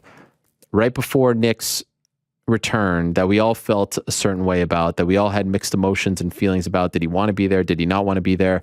For him to see that guy, George, and for them to shake hands, and for George to give him that wink. I'm talking about it right now, and I'm getting chills just thinking about it. What those two guys have meant to this sport, and they come from such different places, different mindsets, different mentalities, for them to sort of bury the hatchet, and shout out to the UFC cameras for capturing that moment. It put me in such a good mood, and it made me feel so good about the sport and about life and about burying the hatchet and about moving on and letting bygones be bygones, because they both could hold grudges. They both could hate each other. They both could have created a scene. Who knows? I love that moment. I love that moment so much. I watch it over. I just love the subtle wink, the handshake, the greeting, the fact that Nick is the one that comes up to him, that George isn't quite sure. There's so much that happens in that 2-3 second stretch. It's just beautiful. So my feel-good moment of the year is Nick Diaz and George St. Pierre coming together for that handshake before Nick's return back in September. An absolute amazing moment. One of my favorites in recent MMA history. GC? That one's hard to disagree with. I mean, it was kind of surprising to see, especially on the night at 266. So everything you just said, I agree with. For me, I'm going to go with someone actually from Georgia, actually who fights out of Athens, Georgia. It recently happened at UFC 268. Chris Barnett winning, doing the front flip, everything he had to say about John Vellante afterward. He comes on the MMA Hour. The dude just oozes positivity. No one can find a bad word to say about him. I mean, he just seems like someone that if he's in your life, he's a positive light. He's a beacon of positivity. And, it's just hard to be in a bad mood after hearing the guy talk. And then, the way he gets the win and, moving up in his career, it was just awesome to see. So my feel-good moment was Chris Barnett winning at UFC 268. Love it. Nick Rick? Yeah, these are great ones. Really great ones. I picked Anderson Silva's year. Wow. All of it. Just all of it. I mean, this that is the way rich. you do it. That is rich. After all that, This is the way that you is do it. amazing. I was on an MMA story. What are you talking about? No. Time That out. is amazing. Time out. This is Time out. Did unbelievable. not say it wasn't an MMA Do you story. not see Said the that irony when you're in this? picking the fighter, you're picking the fighter. I mean, the sport that Anderson Silva does not participate in. And let me tell you why. How about this? Let me break it down for you. So yeah, he had 2 boxing wins. You know what else he did? Now you're He had a advocating for Anderson Silva. You know what else he did? Keep going. You know what yes. else he did? Yes. He had a nice reunion with MMA fighter Chris Weidman. Oh, How about that? Great. That was great. Yeah. That was is that MMA enough for you? That was great. How about that, Ariel? Yeah. How about the Won't thought, back the down. justification that goes into this? He had the reunion with Chris That's why Weidman. it's my Yeah, this is not willy nilly. This is not all willy nilly. This is not all willy nilly. I love it. Another one along the same lines. Anderson Silva. His boxing win's great, but for me, it was really more the Weidman and him thing because of it was the great. devastating injury that Chris had suffered and him having done it so many years earlier in that fight. I mean, it was just incredible the moment there that they shared on Weidman's podcast. Shout out to Troy also on that, right? Like, TST. Another one along the lines of the Nick Diaz GSP. I would argue better. I would argue more significant, and we got more of it. Michael Bisping and Luke Rockhold burying the hatchet. Yeah, but I spoke about that one. That one actually bothers me that they buried the hatchet. Yeah, I think that's the one. That's the one. Feels like the whole thing was just, But They yes, broke Anderson kayfabe. Silva. It was too Anderson Silva fresh. in the category he belongs. right. What a feel good moment for that man. The people gave it to Glover becoming champion. Shout out to Glover. They also gave it to Brandon Moreno, second place, Brandon Moreno. A nod to Dustin Poirier with the 20,000 after the loss to Charles, which is just an incredible thing. I mean, just to have the presence of mind in that moment to want to do that is just amazing. Rose winning the belt back in April, and I'm the best, great. Colby breaking character gets some love, with Kamaru Usman saying, I was just trying to sell. I don't know, felt a little weird about all of that. Also, damn rig that I kind of ruined the moment, if I'm being honest. Chris Barnett, shout out to GC. Juliana Pena becoming champion, a great moment. Dustin Poirier beating Conor McGregor twice gets a nod. The Nick Diaz stuff with Robbie Lawler gets a nod. Anderson Silva gets a nod. Derek Lewis throwing his cup into the crowd gets a nod as well. And a nod to Helwani and Luke Thomas coming together. Can we go back? That was a great moment. Yeah. That was a great moment. Can we go back for a Wait, second? which one? The cup or The cup. Derek Lewis Okay. throwing his cup into the crowd was a feel good moment. Yeah. Unless you're that guy who caught it for some reason caught it. I don't understand the thought process there. How could you vote for that? Like what? Some weird people out there. God bless. I I think mean, it's if a better anything, story maybe than it is a Derek feel Lewis's win over Dawkins and the stuff he said about that, but the cup. I mean, wow, weird. Nunez and Pena's kids hugging before their fight also gets a nod as That's well. a great one. One of my favorite categories, feel good moment. All right, only 4 left. And let's go to what I thought was my easiest. This was my easiest one. There was no doubt about this one in my mind. And I'm actually surprised that anyone would vote for anything other than this. We'll go now to round of the year. One of my favorite rounds, not only of this year, but of all time. This one was super easy for me. It was round 3. It was Brian Ortega versus Alexander Volkanovski. I'm watching that round, and I don't know how Volkanovski is getting out of the guillotine, the triangle, coming back and then winning the fight. I mean, like I just remember the guillotine and thinking, I don't know if I've ever seen anything. I don't know if I've ever seen like the human spirit and will overcome something on this type of stage. Like that man cannot breathe in that moment, and he's about to lose everything. He's about to go all the way down the pay scale and the rankings and all that, and he's about to lose his title, and he's about to go home to Australia to his family. Depressed and empty-handed, and he somehow got out of that. I mean, just look at the legs, look at the arm, look at the neck, look at the chin, just look all, I mean, that's as clean as it gets. And he somehow gets out of it, and then he gets himself in a triangle choke, and he somehow gets out of that, and that's Ortega's finishing maneuver. That's like Undertaker hitting the tombstone in 1991. You don't get out of that, and he did. And so, to me, that was a no-brainer. Volkanovski Ortega round 3. Shout out to Gaethje Chandler round 1. Shout out to Merab Dvalishvili, Marlon Moraes round 1. Shout out to Juliana Pena, Amanda Nunes round 2. Yuri Prochaska, Dominic Reyes round 2. Oliveira Poirier round 1. Oliveira Chandler round 1. Diaz, Edwards, round 5, and on it goes. But to me, no-brainer of the entire award show, round 3, Ortega, Volkanovski. New York, Rick? No-brainer, Volkanovski, Ortega, round 3. Yeah. Incredible. Round 3. GC?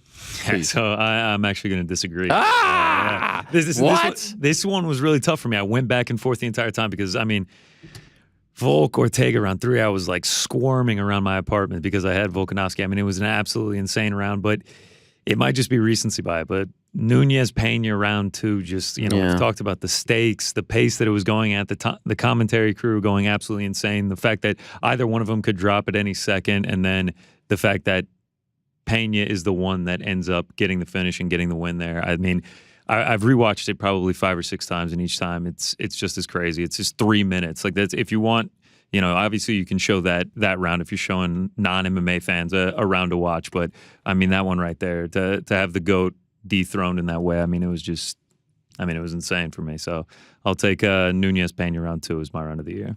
All right. Wow, look at that. Just a face of disgust. You're automatic no-brainer. That's just not it. Not it. I show respect. Yeah, look. Gaethje Chandler round 1 could be up there. That's okay. This one. These are coming from the guys. It's a simple right hand to photo of the year, and then completely berating you on Anderson Silva comeback fighter. That's right. Again, we weren't picking MMA fighters in that category. Different. Feel good moment. The people showed a lot of love to Volkanovski Ortega round 3. That's their number 1 choice. Number 2, Gaethje Chandler round 1. Merab Dvalishvili, Marlon Moraes round 1. Pena Nunes gets a nod. At number 4 here. Prochaska Reyes, Oliveira Poirier, Oliveira Chandler, Gregor Gillespie, Diego Ferreira. Oh, yeah. Diaz Edwards, Holloway Cater, Luke Woodley. That was a fun one, round 1. Gaethje Chandler round 3 also, and the Paddy Pimblett debut. Yeah. Round 3? Huh. Yeah. I thought that was one of the worst ones. All right, so that's round of the year, and sometimes round of the year and fight of the year can be somewhat redundant, right? Because it could be the same. In my case, I am happy to report that while I debated this one heavily, it wasn't redundant for me, and I've actually seen a lot of interesting choices for fight of the year. This is obviously a big one. I mean, we're coming down to the nitty gritty here. It's fight of the year. It's female fight of the year. It's fighter, male fighter of the year. These are the 3 big ones. And so let's talk about fight of the year. A lot of great fights this year. A lot of great moments. Oliveira Poirier was a great fight. Nunez Pena was a great fight. Rafael Fiziev against Bobby Green was a great fight. Miguel Baeza, Santiago Ponzinibbio, great fight. Brad Riddell, Drew Dober, great fight. Yuri Prochaska, Dominic Reyes, great fight. Shane Burgos against Edson Barbosa, fun fight. Sanhagen Yan, fun fight. Sanhagen Dillashaw, fun fight. Holloway Rodriguez, fun fight. In the end, to me, it came down to 2. Volkanovski Ortega was an incredible title fight, but I had to give the nod to Justin Gaethje versus Michael Chandler. What a way to kick off that pay-per-view, UFC 268, Madison Square Garden. That first round, again, the first round was one of the rounds that I was considering for round of the year. I pretty much went back and forth with those 2 awards and those 2 fights. But in terms of a 3-round fight that the entire time, look, if you're going to give it to Volkanovski Ortega, I don't hate you. To me, it's a 2-horse race. I gave it to Gaethje Chandler because I wanted to show them some love, and that first round was incredible. The whole thing was damn incredible. I just remember afterwards feeling spent emotionally watching that. So Gaethje Chandler, my fight of the year, UFC 268, November, Madison Square Garden. GC? Yeah, it's hard to disagree with. I mean, it was entertaining from the very second the fight started. I'm glad to know that you don't hate me because I am going to be taking Volkanovski Ortega as the fight of the year in this one. Like you guys just mentioned, the round 3 was insane. A lot of people, when this has won fight of the year on other award shows, I've seen people disagree because they say that it was so one-sided for Volkanovski. But I just think the potential of Ortega finishing at any second, like we saw in that round 3, that he could end it at any moment, get in a choke and finish it, kept it interesting all the way to the end. I thought it was just a fantastic fight from start to finish. The heart that was shown by Volkanovski, Ortega as well on the other side. I mean, for me, it was my favorite fight of the year. I enjoyed every second of it. So I'll go Volkanovski Ortega for fight of the year. Listen, tremendous fight. And honestly, historically, I usually go in that regard because of the stakes, the title, and all that. Mm-hmm. tough one. I really debated this one. I feel strongly that it's a 2-horse race.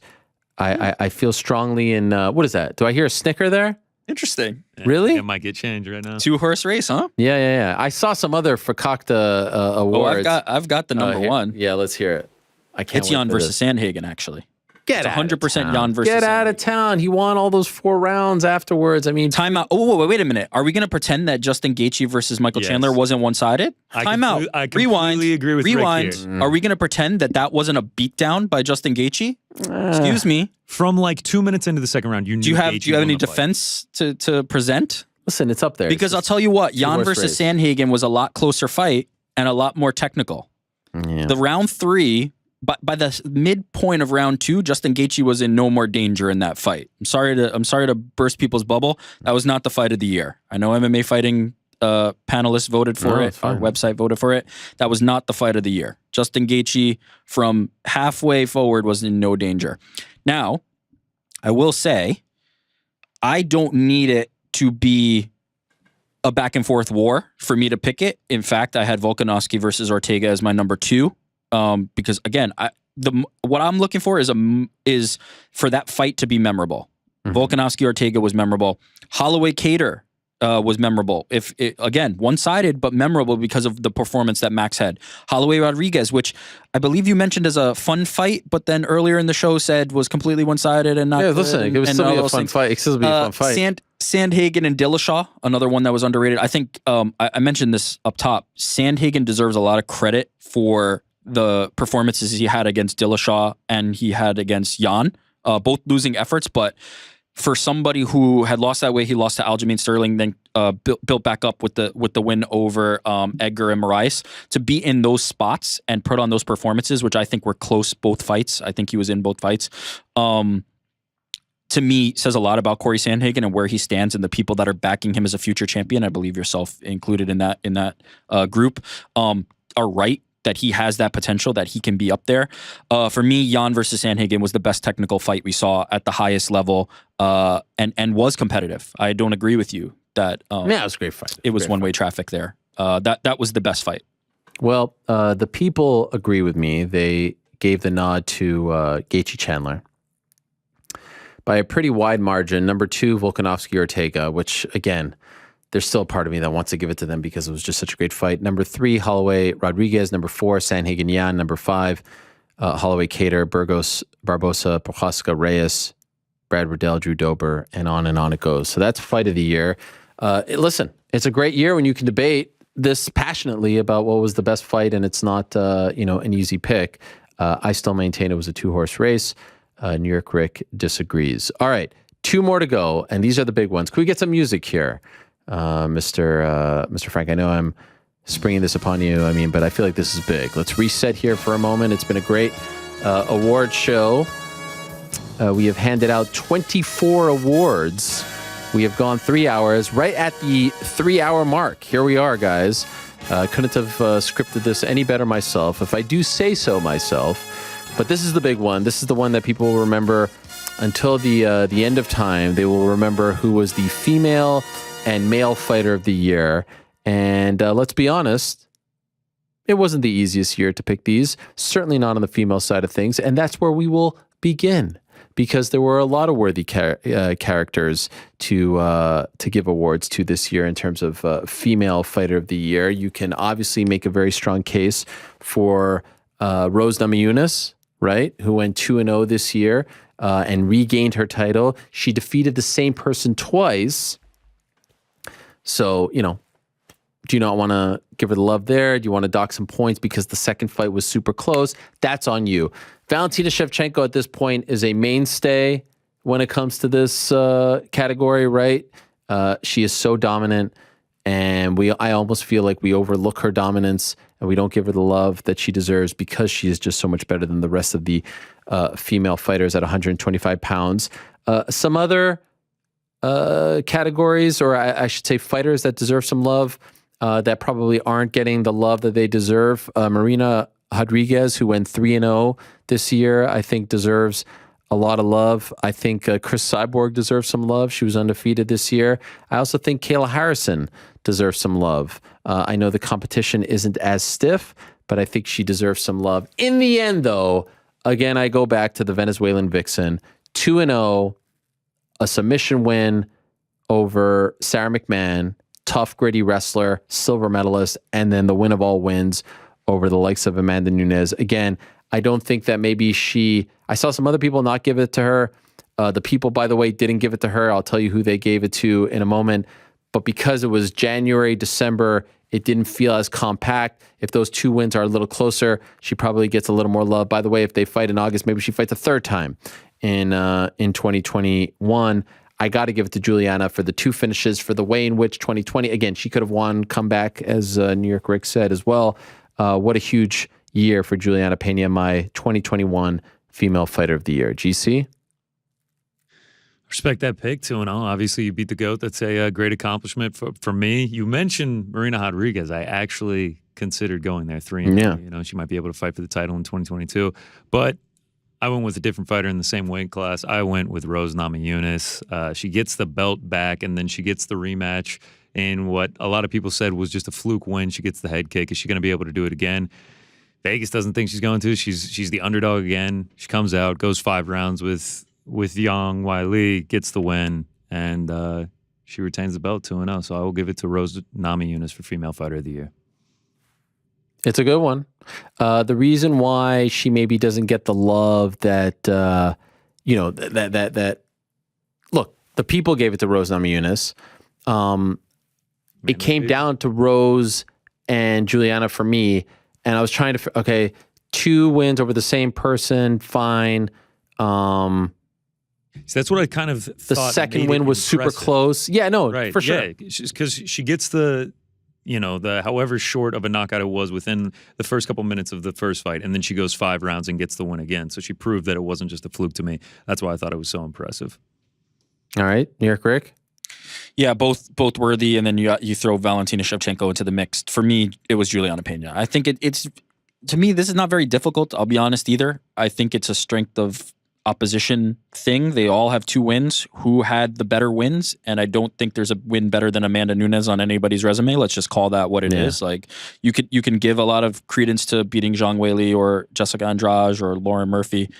There is not a win better than Amanda Nunes on anybody's resume here. And then you throw in Sarah McMahon. It's the best resume of the year. Like I get Valentina Shevchenko continuing to dominate, and there will be people who say the way she did it, she dominated, but dominating Lauren Murphy is not akin to dominating Amanda Nunes and then Sarah McMahon. Like there's just a difference in the level of opposition here. And it was Juliana Pena. I have a hard time separating who she defeated here, and they all had 2 wins. So worthy, great year for these champions, but Juliana Pena was the winner. Yeah, it came down to Rose, Valentina, and Juliana for me. For the people, Rose won by a pretty large margin. She came in at number 1. Valentina, number 2. Juliana, number 3. How about that? Then Kayla Harrison, Tyler Santos get some love. Casey O'Neill get some love as well. And Marina Rodriguez get some love. A great year for women's MMA. Women's MMA continues to grow in a very big way, and it's nice to see some parity, right? It's nice to not just see the same champions all the time, the belts changing hands. We'll see if Amanda could come back, all that stuff and more. So a tough one, but I feel pretty good about the Venezuelan Vixen. By the way, I knew this was going to happen. I see the I see the trolls trying to tag Usman and all this stuff. Like, you guys are such clowns. You guys are the biggest clowns. Of course, I was kidding about the right hand in the basement and all that stuff. I feel like I'm giving Usman a lot of love, and I feel like I might just give him a little more love right now as well. And so without further ado, let us go to our final category of the night. Thank you. Yeah, I was waiting for it. Was a dramatic pause, Frankie. Thank you for that. Thank you for reading my mind. Male Fighter of the Year. Big one. Tough one. Some really great years from a lot of great fighters. Shout out to Alex Volkanovski. Shout out to Islam Makhachev. Shout out to Cyril Gane, who had a massive year and wins the interim title. Shout out to Charles Oliveira. Dustin Poirier was in the mix until the final pay-per-view of the year, but unfortunately he loses that fight to Charles, who deserves a lot of love, who went 2-0 and climbed the mountain. But in the end, to me, relatively easy. My male fighter of the year, 2021, the great Kamaru Usman, who has turned into one of the best fighters, not only in the sport today, but one of the best champions in UFC history. He is on the verge of beating Anderson Silva's record. He is on the verge of being in that conversation for greatest welterweight champion of all time alongside George St. Pierre. He has come a hell of a long way in terms of his game, his repertoire, his fighting, his skills, everything that he has in his arsenal. I mean, the 3 wins this year over Gilbert Burns, over Jorge Masvidal, over Colby Covington, 3 different opponents, 3 different worthy challengers, a murderer's row, if you will, and then shows the improved striking against Burns, shows the improved striking and power against Masvidal, stands in the face of Colby Covington, who everyone thought would be his toughest test, and is able to weather that storm as well. Just a phenomenal year from a guy who, let's be honest, I didn't know if he would turn into this, right? He wasn't one of those heralded NCAA champions and all this. Like, I didn't know if he would be this good. He was great and the Ultimate Fighter and, undefeated for a long stretch and all that stuff. I didn't know if he would turn into this kind of fighter. The move to Colorado has proven to be massive for Kamaru Usman. Teaming up with Trevor Whitman, having a smaller team around him, the improved striking, all that stuff and more. What more can you say? A fantastic, incredible, amazing year. From Kamaru Usman, who, by the way, worth mentioning as well, turning into a bit of a draw too, right? I mean, good numbers with Masvidal, good numbers with Colby. Of course, you need a good dance partner. We'll see how he does with Leon Edwards. But this man is really coming into his own, and honestly, could make history this year and could be right back in the same spot. If you kind of forecast the year ahead, could be in the same spot if everything goes to plan this time next year. If you look at who his opponents are, he could win all those fights. He could be right back here next year going back to back. So Kamaru Usman, congratulations. Huge, huge year for you. New York Rick? Yeah, we're on the same page here. It's Kamaru, Burns, Masvidal, Covington. That is a dangerous lineup right there. And the way he got it done, it's hard for me to pick against Kamaru Usman, and I did not. GC? Yep. Kamaru Usman, 3-0, 3 title defenses. Number 1 pound for I should have probably gone with female fighter last. I mean, this is just so anticlimactic here. I mean, it was an easy one. Listen, you pay tribute to the king, you bow, and that's it. Kamaru Usman. And so without further ado, let us say hello now to Kamaru. No, I'm just joking. Imagine that. That would, I mean, what an upset that would be, huh? What an upset. It'd be great. You could tell him about how it's just the right hand, right to him. I was going to give a nod to Derek Brunson showing up on the show being the story of the year, but no, that would be nice.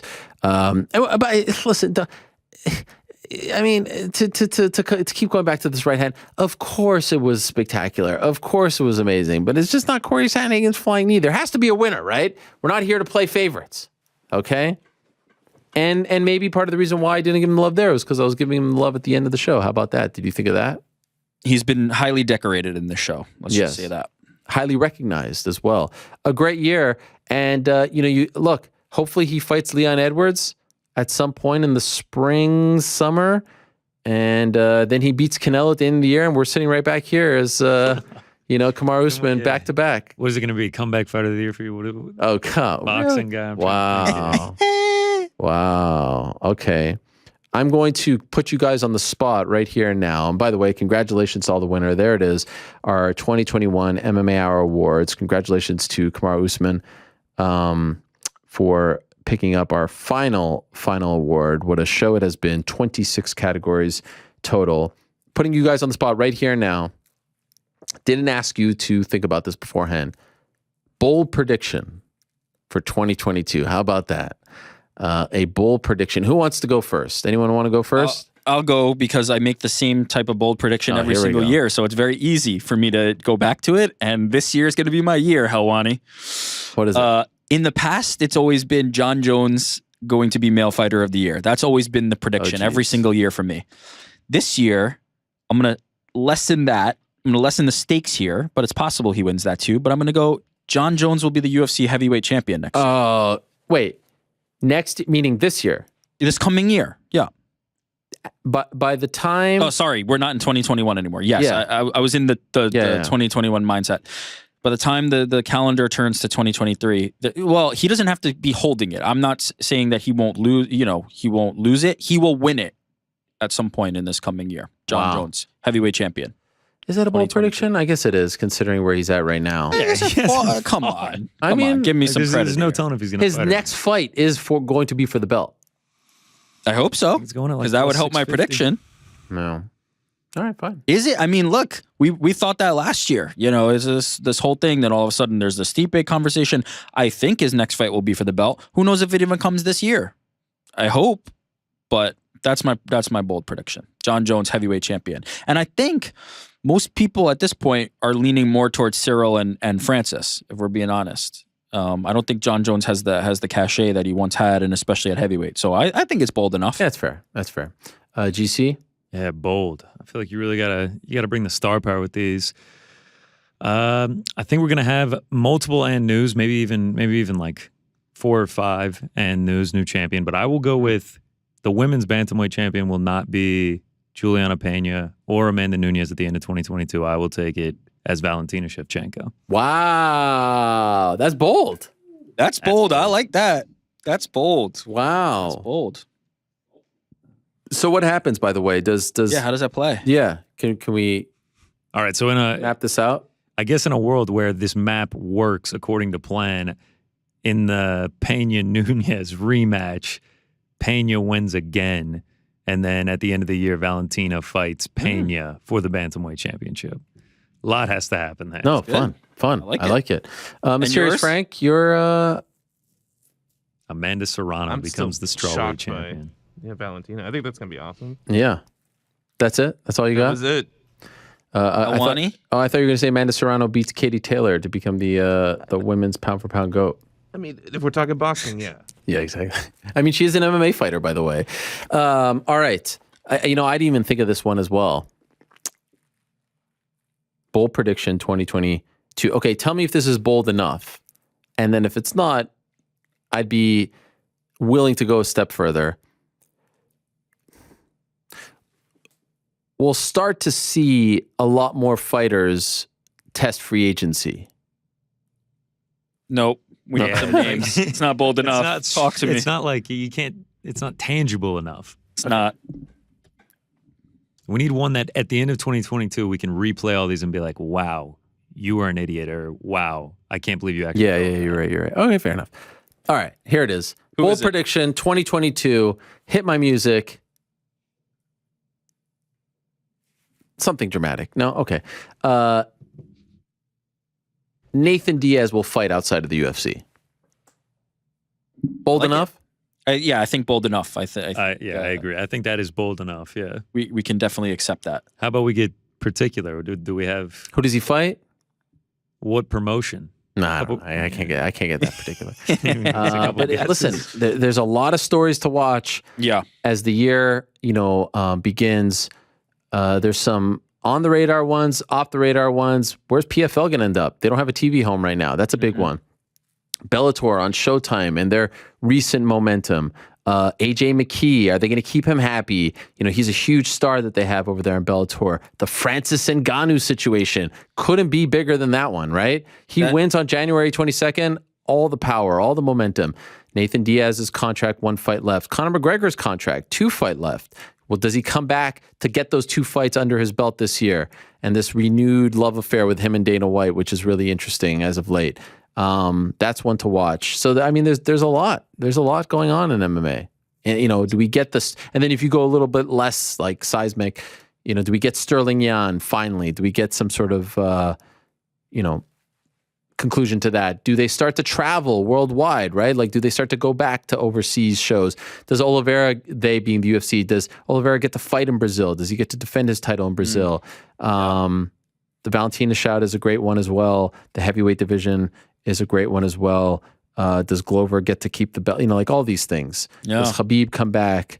Does GSP come back? Wait a minute. Does Khabib come back? I'm kidding. But like the disruptors, right? The Jake Paul stuff, the Triller stuff, and the Triller's an MMA story. Like there's a lot going on. There's a lot heading into 2022. This year set up quite a bit It's almost like the MCU, right? Where we've gotten these movies that are now setting up the next stage, the next phase. The what? Yeah, just way above. The MCU, above Marvel Cinematic Universe. Okay, You moving guys on. never even heard of The Purge. Moving on. I heard a lot of people talking about a Spider-Man movie. Like I couldn't. Yeah. My The level of Spider-Man movie. You didn't see one commercial for it. honestly, I was going to pick that for my comeback of the year. I almost thought honestly about it. no. And like the level of care that I had for this like, it was like, how many Spider-Man movies are we going to get? And what Yeah, but makes here's this the one thing so that's brilliant special about this one. What's It so was all special? of them. What does It that was- mean? It combined all of them. It was all the universes kind of coming together. It was great. It was fantastic. You went to a theater and watched A this? plus, yes. Yeah, I You did went as to an well. actual theater. Yeah. Yeah. Did you get sick? No, Come. No, but I was with someone that was I did not get sick, and that actually did happen, but I tested negative. We're all good. yeah, no. I mean, look, there's not a lot of people going to theaters right now. You can kind of space it out. It's fine. It's great. You haven't been to a theater so long. Now you can go to theaters and have like dinner and drinks, and they'll serve you while Yeah, you're that's sitting just there crazy. in luxurious I seats. hear they're re-showing Titanic. Yeah, I mean, I wouldn't go to that either. Now's But the by, time. by the way, didn't it have like third biggest opening ever? Or second, it Yeah, was it's up like there. monster Yeah, numbers. Well, you just said people aren't going to the theaters. I meant in the same volume that they were before, right? Like if it wasn't a pandemic, maybe that's the first biggest opening. What's number one? I think it was the other. Yeah, I think it's Marvel. Endgame. Endgame. Marvel movie. No idea what that is. Listen, let's get you caught up on these. There's only like 28 of them. Then we got the TV series. We Who's- can get you caught up. Who's playing Spider-Man these days? No, Tom we can't Holland. see, yeah, kinda. What? I guess. What is that, a spoiler? Well, in the movie, yeah, kinda. I mean, Oh, in the sorry. movie, It's not there's- Tobey Maguire or whatever his name is? Maybe it is. Maybe Wow. See, Okay, now I Maybe, kind of maybe want it's not. I saw Encanto. Great movie. Yeah. I saw that. Yeah. I went to a theater and saw that. Come on. Disney's getting our money here, huh? Is that a theater movie? Dude, I was bored on Black Friday, so I went to a Wait, theater, Black so- Friday? You mean Boxing Day? No. Encanto came out in November. Oh, it did? Yeah. Oh, wow. He's up with it. All right, movie. so 2021 movie awards. Ready? Yes. All right, best Let's picture start. was 3 hours to go. Okay. Yeah. All right. You think we've had enough? We've probably had enough. All right, this was fun, guys. Awesome. This was better than the other time that we brought the third guy in to do our, Honestly, annual I swear tradition. to God, I have no recollection of this at This is all. what you guys are going to be saying in 6 I years. have about no this. recollection. Yeah, Is yeah, that yeah. crazy? 2022 You remember that one time that we really brought don't that guy remember from this at Georgia, all. the game night guy who came in? No, it's always fun to dress up. It's fun to do this. I love doing this show. I'm happy when it's over because it's a lot of pressure because you want to represent, right? You want to sure. give the people, the respect that they are due. I love the fact that I don't have to book any guests, but it's back to regular programming on Wednesday. I'll be here. GC will be here. Any New York Rick little won't be here. teaser? Yeah, I mean, come on. Yeah. Why would I be here? Any little tease? Yeah. A couple guys who we spoke about on today's program will be on Wednesday's show. Okay. I'll tell you that. Interesting. Stay tuned for more. Some fun ones. It's shaping up to be a good one. I'm excited. Look, it's an off period. It's a down period for the UFC and other promotions. It's not a down period here. We're back. Back. And dare I say, we're revved and ready to go. Let's go. Does anyone Let's get the go. reference? Why do I know it? No, I No, don't. I do. What movie It is rings that? a bell, but what is it from? Someone knows it. Obscure Revved and ready to go. 90s. Yeah, no, it. IYKYK. You know. Yeah. I know it, but I don't know what from. But okay. Who's hip now? Guys, thank you very much. GC, great job as always. New York Rick, great job as always. Glad we could do this. I mean, we were about to end the streak. If you didn't make that big life-changing decision, the streak would have been over. Appreciate you dressing up for the moment as well. There they are, GC, New York Rick, joining us, and congratulations to all the winners. And that's it. Almost 3.5 hours. Nice, tidy show. I hope you all enjoyed it. And whether you were listening or watching, I think it's a pretty easy show to follow along. It's a very fun one. A great year was had in the world of MMA, and I hope and I pray it's a greater, happier, healthier, and more successful, more fun year in 2022. Let's try to top it. And it's a full year of MMA Hour. And dare I say, my biggest and boldest prediction of all, best year in MMA Hour history starts right now. Frankie, you get the music. Yeah. It's a lot of talking. Usually when you're doing the interviews, it's like, ask question, they talk, ask question. It's a lot of talking. But I love it. No more water. Probably should get a couple of these. Had fun.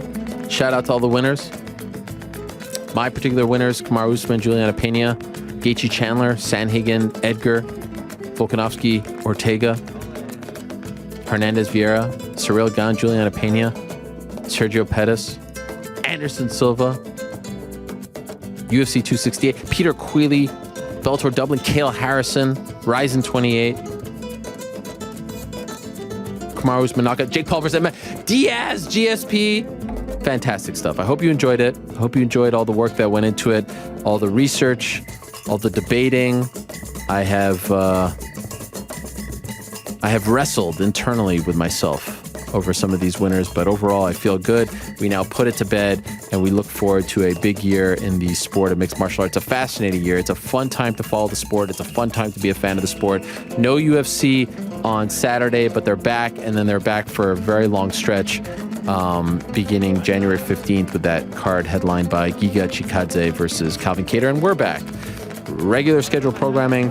We start on Wednesday with a normal show. A bunch of interviews already lined up. Stay tuned for those on the social media. Wednesday morning, I'll let you know about all those and more. Thank you, GC. Thank you, New York Greg. Thank you to the staff as well. And most importantly, thanks to all of you. Back on Wednesday, same time and place. Until I say peace, I'm out of here.